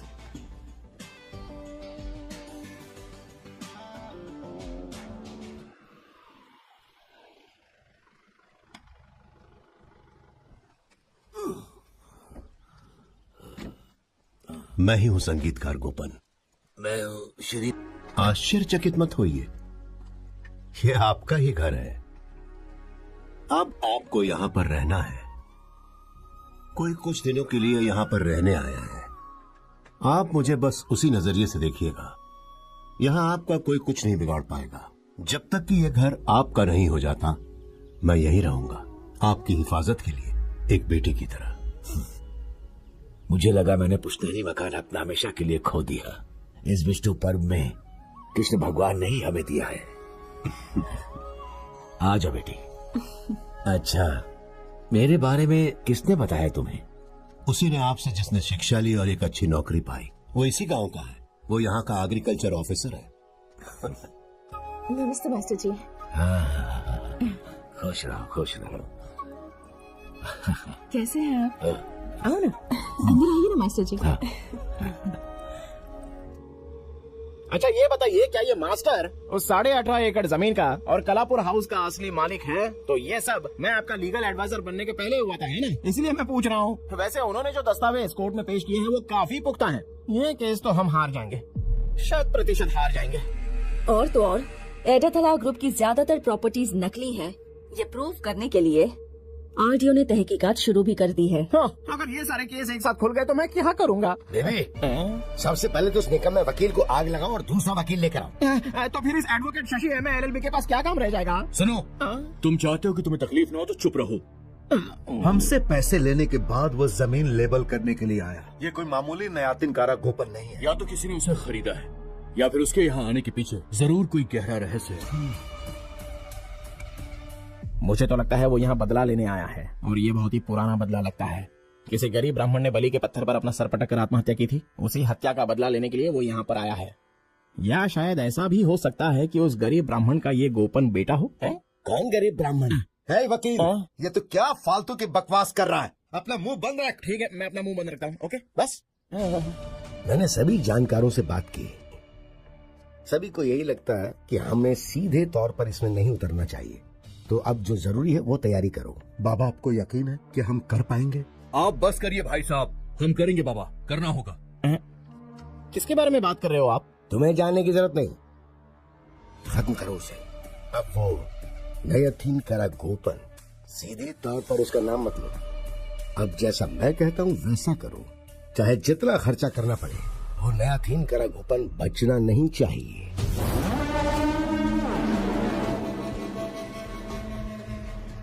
मैडम, मेरे पास एक बड़ी खबर है। गोपन को खत्म करने के लिए राजू नाम का एक नामचीन सुपारी किलर मुंबई से आया है। बहुत ही शातिर किलर है वो। यहाँ गैंग वॉर शुरू होने वाली है। बस हमें अपनी आंखें बंद रखनी होगी, कोई तो मरेगा। या तो संगीतकार गोपन या फिर राजू। वैसे भी मैं तो 2-3 दिनों के लिए यहाँ से गायब होने वाला हूँ। स्वामी जी, अरे महाराज जी कहाँ है? मुझे बचाइए। स्वामी जी, मुझे बचाइए। अरे बाप रे, मेरी जान खतरे में है और आप यहाँ चुपचाप वीणा बजा रहे हैं। स्वामी जी मुझे बचाइए, मुझे बचा लीजिए प्रभु। अडथला ग्रुप के लोगों ने मुझे मारने के लिए मुंबई से डॉन बुलवाया है। बड़ा राजू स्वामी जी।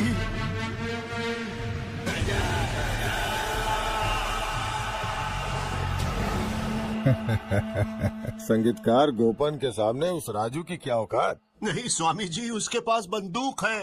लगता है आप उसे जानते नहीं हैं। अरे वो अपने शहर का बहुत बड़ा गुंडा है। मुंबई में उसकी बहुत चलती है। उसके ऊपर 53 मर्डर केस है और मुंबई पुलिस एक भी केस साबित नहीं कर पाई है। अगर उसने मुझे मारने की सुपारी ले ली तो मुझे जरूर मारेगा स्वामी जी।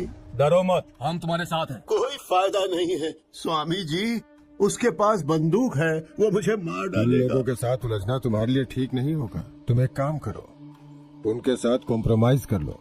कॉम्प्रोमाइज? कैसा कॉम्प्रोमाइज? शो होना चाहिए। तुमने इतनी प्रार्थना की, इसलिए गुरुजी ने तुम्हें सपोर्ट किया है। बेघर और बेसहारा बच्चों ने बहुत आस लगाई हुई है, उन्हें निराश नहीं कर सकते और ये गांव की भी जरूरत है। तुम उन्हें उनकी प्रॉपर्टी लौटा दो और यकीन करो हम उन्हें खेती के अलावा वहाँ और कुछ नहीं करने देंगे। बेचारे श्रीधरन मास्टर जी और उनका परिवार रास्ते पर आ जाएगा। तुम उनकी चिंता मत करो, केस लड़ने के लिए हम उनकी हर तरह से मदद करेंगे। हे भगवान, उनके पास बंदूक है स्वामी। एक काम करता हूँ, एडाथला मथाई का मैं पैर पकड़ लूँ क्या? है? क्या मैं सचमुच उनका पैर पकड़ लूँ?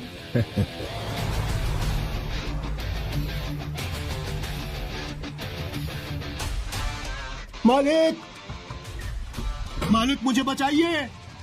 मालिक कहाँ गए? मालिक। हाँ? अरे बाप रे, मुझे बचाइए मालिक। मुझसे बहुत बड़ी भूल हो गई। ये सब मेरा बचपना था। बड़े राजू नाम का गुंडा मुझे मारने के लिए गांव में मुझे ढूंढ रहा है। उसके पास बंदूक भी है। सॉरी, मुझे पक्का मालूम है वो मुझे मार देगा।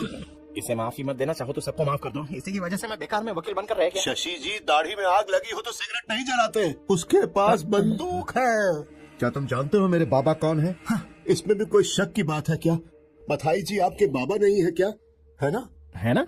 अरे बोलिए ना इन्हें। ये तो हम डीएनए टेस्ट करवाएं क्या? बोलिए ना। नहीं। देखो, ये मथाई जानवर हो सकता है। सच में? मुझसे उलझने से पहले तुम्हें मेरे बारे में पूछताछ करनी चाहिए। ये बात सच है। आपकी सच्चाई अफवाहों से बढ़कर है। आप राक्षस हैं।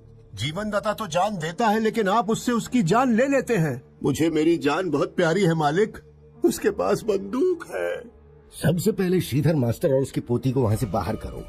उन्होंने जो केस फाइल किए थे उन्हें वापस लेने को बोलो। हमारे बीच जो लीज एग्रीमेंट हुआ था ना, तुम उसे कैंसिल करो। वो एग्रीमेंट मैं साथ में लाया। आप जहाँ का मैं साइन कर देता हूँ। बाप रे, बाप रे, वो बड़ा राजू आ गया। उसके पास बंदूक है, वो मुझे मार देगा।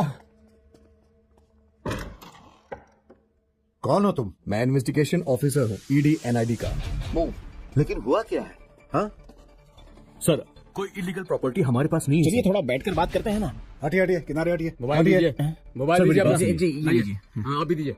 लाइए मोबाइल दीजिए। कौन हो तुम? तुम कौन हो? मैं ईडी से हूँ। तुम कौन हो? तुम राजू के आदमी नहीं हो? मैं कोई नहीं हूँ। मैंने सरेंडर कर दिया। प्लीज मुझे जेल में डाल दीजिए। मैं बाहर रहा तो वो राजू मुझे मार डालेगा। क्या हुआ? कौन राजू? बड़ा राजू। हाँ, तुम लोग मुझे उसके पास ले जाने आए हो ना? तुम्हारे पास बंदूक नहीं है, उसे पता है। सर, इससे हमारा कोई संबंध नहीं है। हमारा कोई संबंध नहीं है। अरे नहीं है सर, हमारा कोई कनेक्शन नहीं है। ये देखिए, ये देखिए। 18.5 एकड़ जमीन का एग्रीमेंट दिया है इन्होंने मुझे। 1 करोड़ रुपए कैश, ब्लैक में। ओह, तो यहाँ ये भी डील हुई है। इसे यहाँ हमारे किसी पहचान वाले ने भेजा है। यहाँ पर बेनामी पैसे का एक सिक्का भी नहीं मिलेगा। मथाई जी, आप मुझे इस जमीन के बदले में पैसे देने वाले थे ना? वो पैसे यही कहीं होंगे। सर जी, जाइए सारे लॉकर्स जाओ। और इनका काले धन के साथ कोई वास्ता नहीं है। ये सारे जायज जेवरात हैं सर। ये जेवर मेरी बहू के खरीदे हुए हैं। नहीं सर, ये सब हवाला है, हवाला। यहाँ बड़े बड़े बक्सों में रोज कलेक्शन होता है। आप देख लीजिए, जाइए। और इस वकील को सारे राज मालूम है। नहीं, मुझे कहा। इसके पेट में मारेंगे तो ये सारा राज उगल देगा सर। नहीं प्लीज नहीं सर, रुकिए, पेट में नहीं सर, प्लीज। ऊपर वाले की कसम खा रहा हूँ, यहाँ पर कोई बेनामी संपत्ति नहीं। अरे बाप रे, चलिए सर, हम भगवान से ही पूछते हैं। आ जाइए। अरे क्या हो गया? हे प्रभु दीनानाथ, प्रभु बताइए कि इन्होंने अपना सारा काला धन कहाँ रखा है? करोड़ रुपए है, बताइए कहाँ रखा है? हे ईश्वर, आपको बता। हाँ, आइए सर, आइए। सर, आप ये एडाथला फाइनेंशियल्स वो प्रोप्राइटरी कंसर्न है। मैं चलता हूँ आपके साथ। अरे आप बिना डरे जाइए मालिक, पहली बार थोड़ी ना जेल जा रहे हो। हाँ, मिस्टर बताई जी, मैं भी चलूं क्या? वो राजू है ना, उसके पास बंदूक है। इस एड़ा थला मथाई की शुरुआत जमीन से हुई थी। मेरे पास खोने के लिए कुछ भी नहीं है, पता है मुझे। तुम्हें प्यादा बनाकर कोई तो खेल खेल रहा है मेरे साथ। तुम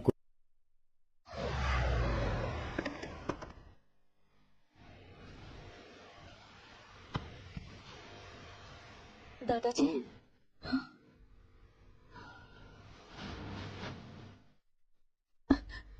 क्या हुआ?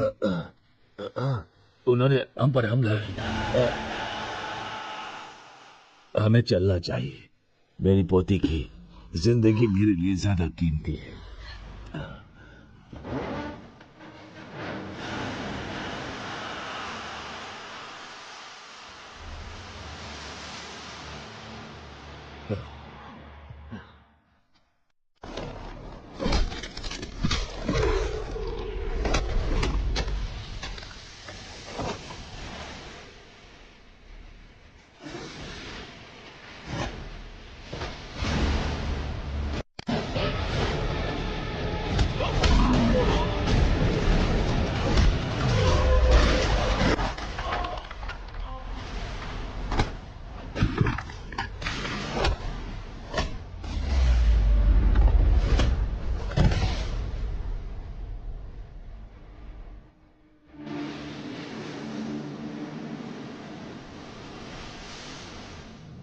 आजा।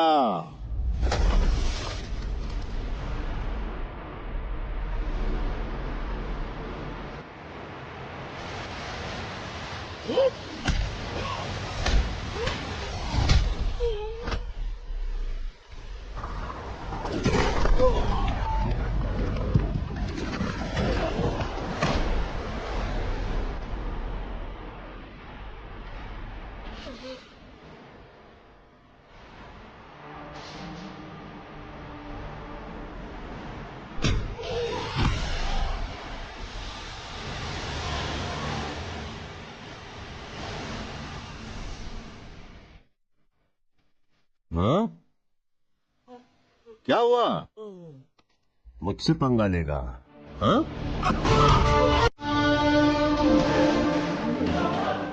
देख दोस्त, मैं कोई गैंगस्टर नहीं, ना ही कोई मॉन्स्टर हूं। मैं बहुत खतरनाक हूं। मैं शैतान हूं। चल बता, बोल, ये गोपन कौन है और आखिर तूने उसे हमसे क्यों मिलवाया? जल्दी बोल। हमारी जमीन उसे लीज पर देने का आइडिया तुम्हारा ही था ना? क्या दुश्मनी है उसकी हमसे? आखिर चाहता क्या है वो?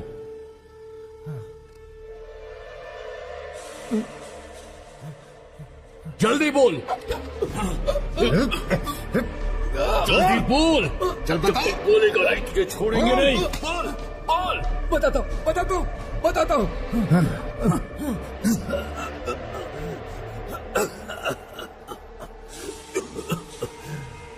अगर मैं तुम्हें बताऊं या ना बताऊं, मेरी मौत तो तय है। तुम्हें एक बात समझनी होगी। मैं संगीतकार गोपन को तुम्हारे पास लेकर आया था। उसने मुझे प्यादे की तरह इस्तेमाल किया। तुम लोग तक पहुंचने के लिए वो मौके का इंतजार कर रहा था। उस दिन मैं तुम्हारे पिताजी और उनका वकील मिस्टर शशि से मिला था।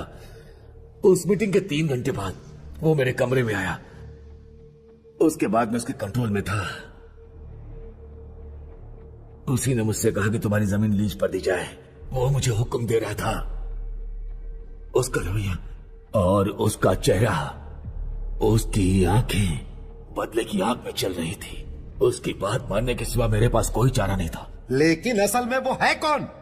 मुझे जो पता है मैं सब बता रहा हूं। वो एक सिपाही है, मिलिट्री इंटेलिजेंस का, कर्नल सूर्य चंद्र लाल। 2 महीने तक सीक्रेट मिशन पर रहने के बाद वो अपने पिताजी रिटायर्ड सूबेदार राघवन और अपनी मां जानकी को मिलने गया था।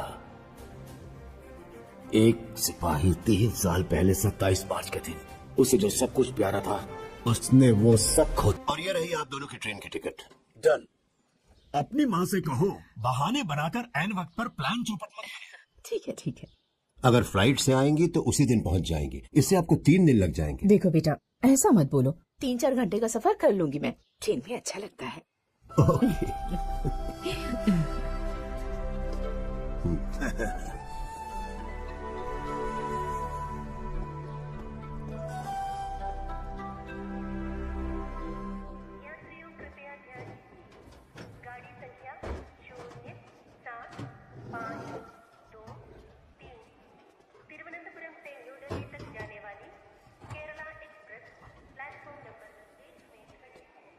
वैसे ये ट्रांसपोर्टेशन तो बहुत मुश्किल होगा। जी हाँ, बहुत मुश्किल काम होता है। एक छोटी सी गलती बहुत बड़ा नुकसान कर सकती है।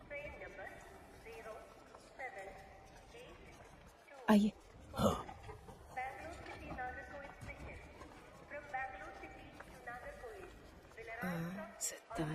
हाँ, यही है। चलो।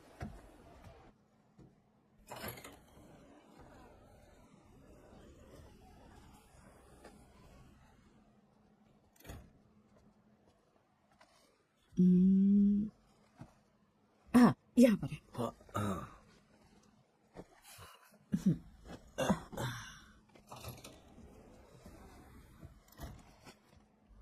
Good evening. कहाँ से आ रहे हैं? कोलिंगोड से। लेकिन अब यहीं एयरपोर्ट में सेटल हो गए। चेन्नई में कहाँ जा रहे हैं? अपने बेटे से मिलने जा रहे हैं, वो देहरादून में रहता है। He is colonel in army. ओहो। वैसे ये पूरा कुछ खाली क्यों है? एक वेडिंग पार्टी ने बुक किया था। उनकी शादी कैंसिल हो गई। आप अकेले ही हैं इस कोच में। आपने पहले टिकट बुक किया था, इसीलिए आपको मिल गई। अगले स्टेशन पे उतर जाऊंगा मैं। चेन्नई में आपको दूसरे टीटी मिलेंगे। कुछ जरूरत हो तो उनसे कह दीजिएगा। अरे कोई बात नहीं, सिर्फ 4 ही घंटे का तो सफर है, हमें किसी चीज की जरूरत नहीं पड़ेगी। थोड़ी देर किताबें पढ़ेंगे और फिर सो जाएंगे। Okay good night, take care. ठीक है।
वहाँ क्या चल रहा है? टेंशन मत लो, वो देख लेगा।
लोगों ने भारत के इतिहास की सबसे बड़ी ट्रेन रॉबरी को अंजाम दिया।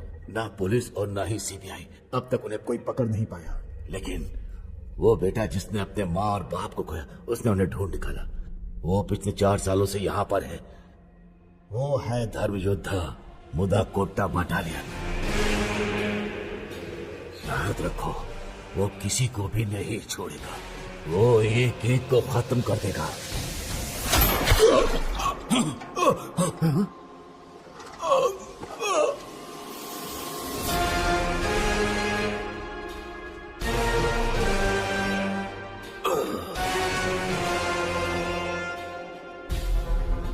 बॉडी के साथ क्या करना है ये हमें बताने की जरूरत। इनके ग्रुप ने ऐसे कई सारे मिशन को अंजाम दिया है।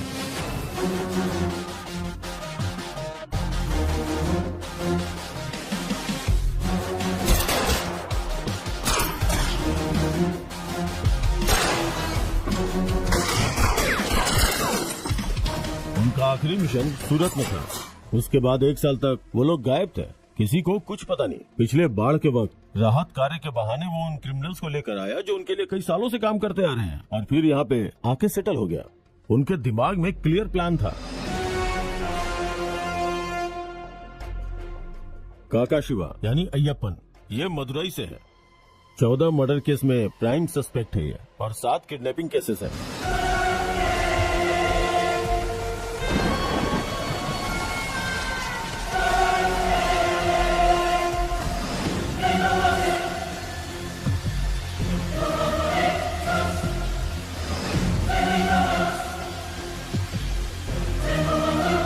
शाहजी यानी रॉकी, सुरेश यानी रोनेक्स, ये दोनों तिरुवनंतपुरम के जुवेनाइल होम में एक साथ थे, पर 2008 से मिसिंग है।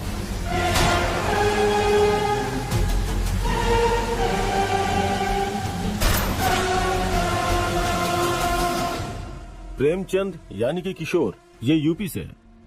Wanted criminal. इस पर 8 रॉबरी केसेस है, 3 रेप केसेस और 8 मर्डर केसेस है।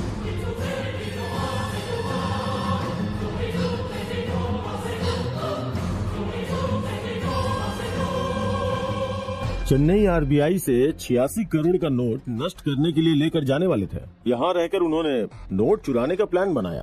उन्होंने रोबरी को अंजाम दिया। सालेम और विरुद्धाचलम के दरमियान के फासले में, जहाँ पे इलेक्ट्रिक लाइन से, उन्होंने नोटों को वैध बनाने के लिए एडाथला ग्रुप को पहले ही आइडेंटिफाई करके रखा था। हमने तुम्हें जो कुछ नोट दिए थे वो अभी तक बदली करने बाकी है। हम अकाउंट सेटल कर लेंगे। कब और कैसे वो हम बताएंगे। तब तक सबके सामने हम लोग दुश्मन ही रहेंगे। बाहरी दुनिया के लिए वो दुश्मन थे, लेकिन एडाथला ग्रुप के साथ उनका एग्रीमेंट था। अब तक हमारा पीछा हो रहा था और सिर्फ पुलिस और सीबीआई तहकीकात कर रही थी, पर यह पहली बार है कि कोई इंसान हम लोगों से बदला लेने का सोच रहा है। उससे बचकर रहना होगा। बहुत खतरनाक आदमी है वो। और वैसे भी पुलिस या किसी दूसरी एजेंसी की मदद नहीं लेना चाहता। वो हमें खत्म करने के लिए अकेला आया है। कर्नल सूर्य चंद्र लाल। हमारे बारे में उसको इतना भी अंदाजा नहीं है। हमने ट्रेन में जब उस दंपत्ति को खत्म किया था तब इतना सब होकर सोचा नहीं था। अब ज्यादा सोचने की जरूरत नहीं है, काम पर लगना होगा। लेकिन यहां से जाने से पहले उसे खत्म करना होगा, क्योंकि वो हमारी असलियत जानता है। समझ गए ना? हमारा पीछा करने की कभी किसी की जरूरत नहीं होगी। इस ग्रेट इंडियन ट्रेन रॉबरी का इन्वेस्टिगेशन एनआई ने अपने हाथों में ले लिया। हमारे पास इस ग्रुप के बारे में अच्छा सुराग था, लेकिन एक कमी थी कि हमारे पास सॉलिड प्रूफ नहीं था। सो हमने डिसाइड किया कि एक अंडर कवर ऑपरेशन किया जाए। परसों जो AR रहमान का शो होने जा रहा है उसके स्टेज का प्लान है, और वहाँ AR रहमान के साथ स्टेज पर नयातिन कारा गोपन भी आएगा। सॉरी, कर्नल सूर्य चंद्र लाल। फिर वो इस एग्जिट से बाहर आएगा। वो इस एग्जिट से बाहर आएगा। इस पर हमारा कंट्रोल होना चाहिए, और उसके लिए पहले हमें उसके बाउंसर्स को खत्म करना होगा। यूपी से अपना छोकरा लोग आएगा। Okay, but no explosives. Transportation करना बहुत मुश्किल है। अरे भाई, क्या एक्सप्लोसिव? हम 4 और वो छोकरे, उसके अकेले के लिए हम काफी है ना। एक बार वो स्टेज से निकलेगा तो हमारे पास सिर्फ चंद मिनट ही होंगे। ये काम हम आराम से कर लेंगे।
मेरे प्यारे दोस्तों, भाइयों और बहनों, मैंने अपना वादा पूरा किया। मैंने आप लोगों से कहा था कि ये गोपन आपके गांव का आज का दिन बहुत ही ऐतिहासिक बना देगा। और आज ये दिन बहुत ही ऐतिहासिक बन गया है। हम सभी के बीच में ऑस्कर अवार्ड विजेता पद्म भूषण मेरे प्रिय मित्र AR रहमान आप सभी को अपने गाने से मोहित करने के लिए आ रहे हैं। क्या मैं उन्हें बुलाऊं? सच में बुलाऊं? मेरे प्यारे दोस्त, मेरे प्यारे भाई, म्यूजिक के सम्राट AR रहमान, प्लीज वेलकम।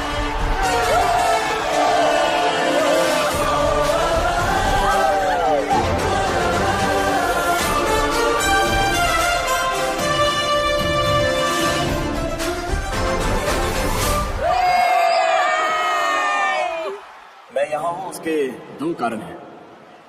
पहला, आई लव दिस प्लेस। मुझे हिंदी लोगों से प्यार है और हिंदी सिनेमा से भी। दूसरा, गोपन इज माई डियरेस्ट फ्रेंड। देखा, फ्रेंड हूं मैं इनका। अगर ये कुछ कहे तो मैं ना नहीं कर सकता। देखा देखा, ये है हमारी फ्रेंडशिप। सर, मेरी एक छोटी सी रिक्वेस्ट है सर। आप वाला गाना गा सकते हैं? मुकाबला मुकाबला। वो गाना सुनना है? कहिए तो मैं आपके पैर छोड़ूं सर। वो गाना गाता हूँ मैं। Thank you, thank you.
तुझे लगता है तो इस खेल में मुझसे आगे है, पर ये खेल मेरा है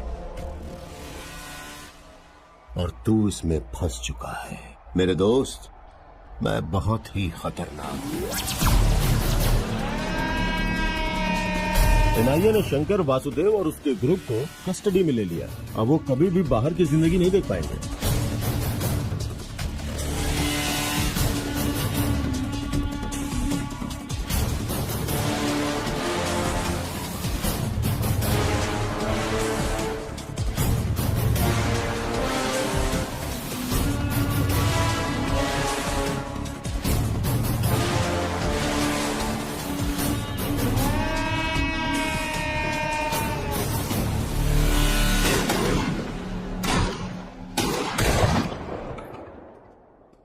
एक्सक्यूज मी सर, मे आई?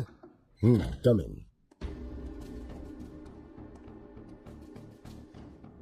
सर। यस सर, मैंने जब उनसे पूछताछ की तो एड़ाथला बेबी और बाबू ने बताया कि संगीतकार गोपन असल में लेफ्टिनेंट कर्नल है। देखो, फिलहाल तुम ऐसा कोई स्टेटमेंट मत लेना उनसे। एड़ाथला ग्रुप का क्राइम अभी सिर्फ इकोनॉमिक ऑफेंस ही रहने दो। Let the ED take care of it. Sir, अभी के हालात ऐसे हैं कि रिटायर्ड सूबेदार राघवन और उनकी बीवी जानकी ट्रेन रॉबरी में मारे गए हैं। उनका एक बेटा है जो आर्मी में लेफ्टिनेंट कर्नल है और वो लेफ्टिनेंट कर्नल सूर्य चंद्र लाल है। लेकिन जिस कर्नल के बारे में एड़ाथला ग्रुप के लोग बता रहे हैं, ये वो गोपन नहीं है सर। मेरे पास उनकी फोटोज इस पेन ड्राइव में है।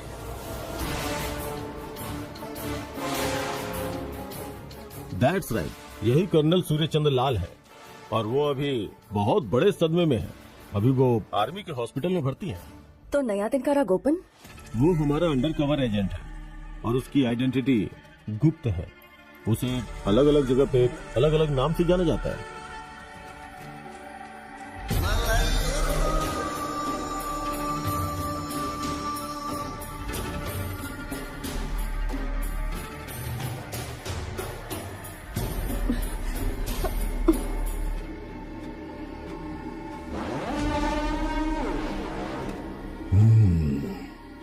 कमिश्नर, कल रात के कॉम्बिक ऑपरेशन में तुमने हमारा हार्ड कैश $1.5 मिलियन जब्त कर लिया है।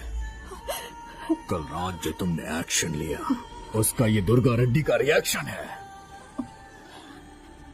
तुम्हारी बेटी, तुम्हारी जिंदगी मेरे कब्जे में है। मेरे पैसे चुपचाप मुझे वापस कर दो। तुम्हारी बेटी को लेकर जाओ। जितनी देर करोगे उतना ही रिस्क बढ़ता जाएगा। मैं अपना कंट्रोल खो सकता हूं। अगर तेरे बाप ने पैसे वापस कर दिए तो मैं तुझे जाने दूंगा। क्या बोलते हो, कैश वापस करेगा या नहीं, या फिर मैं मार दूं इसे? दुर्गा रेड्डी, मैं कमिश्नर का दोस्त बोल रहा हूँ। उन्होंने ही मुझे तुमसे बात करने के लिए कहा है। मैं कैश लेकर आता हूँ।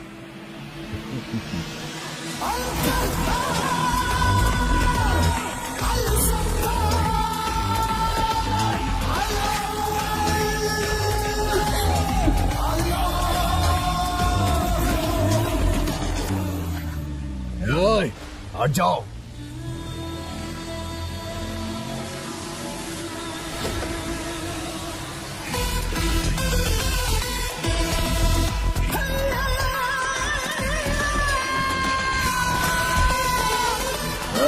इसे अंदर लेके जाओ। चल।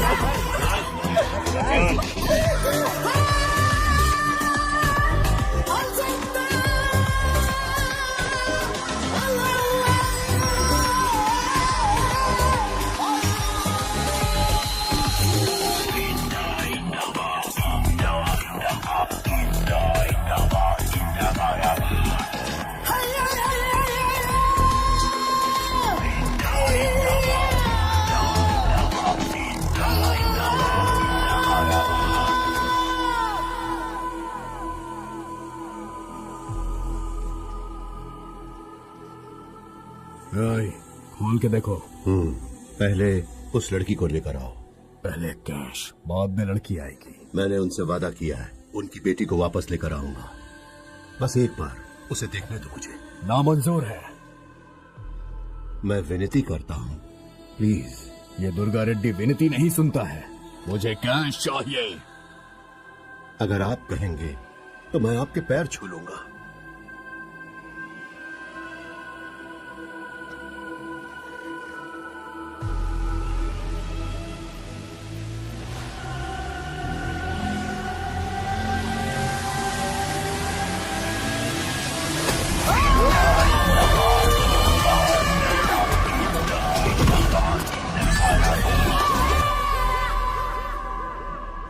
मेरे दोस्त, मैं बहुत खतरनाक हूं।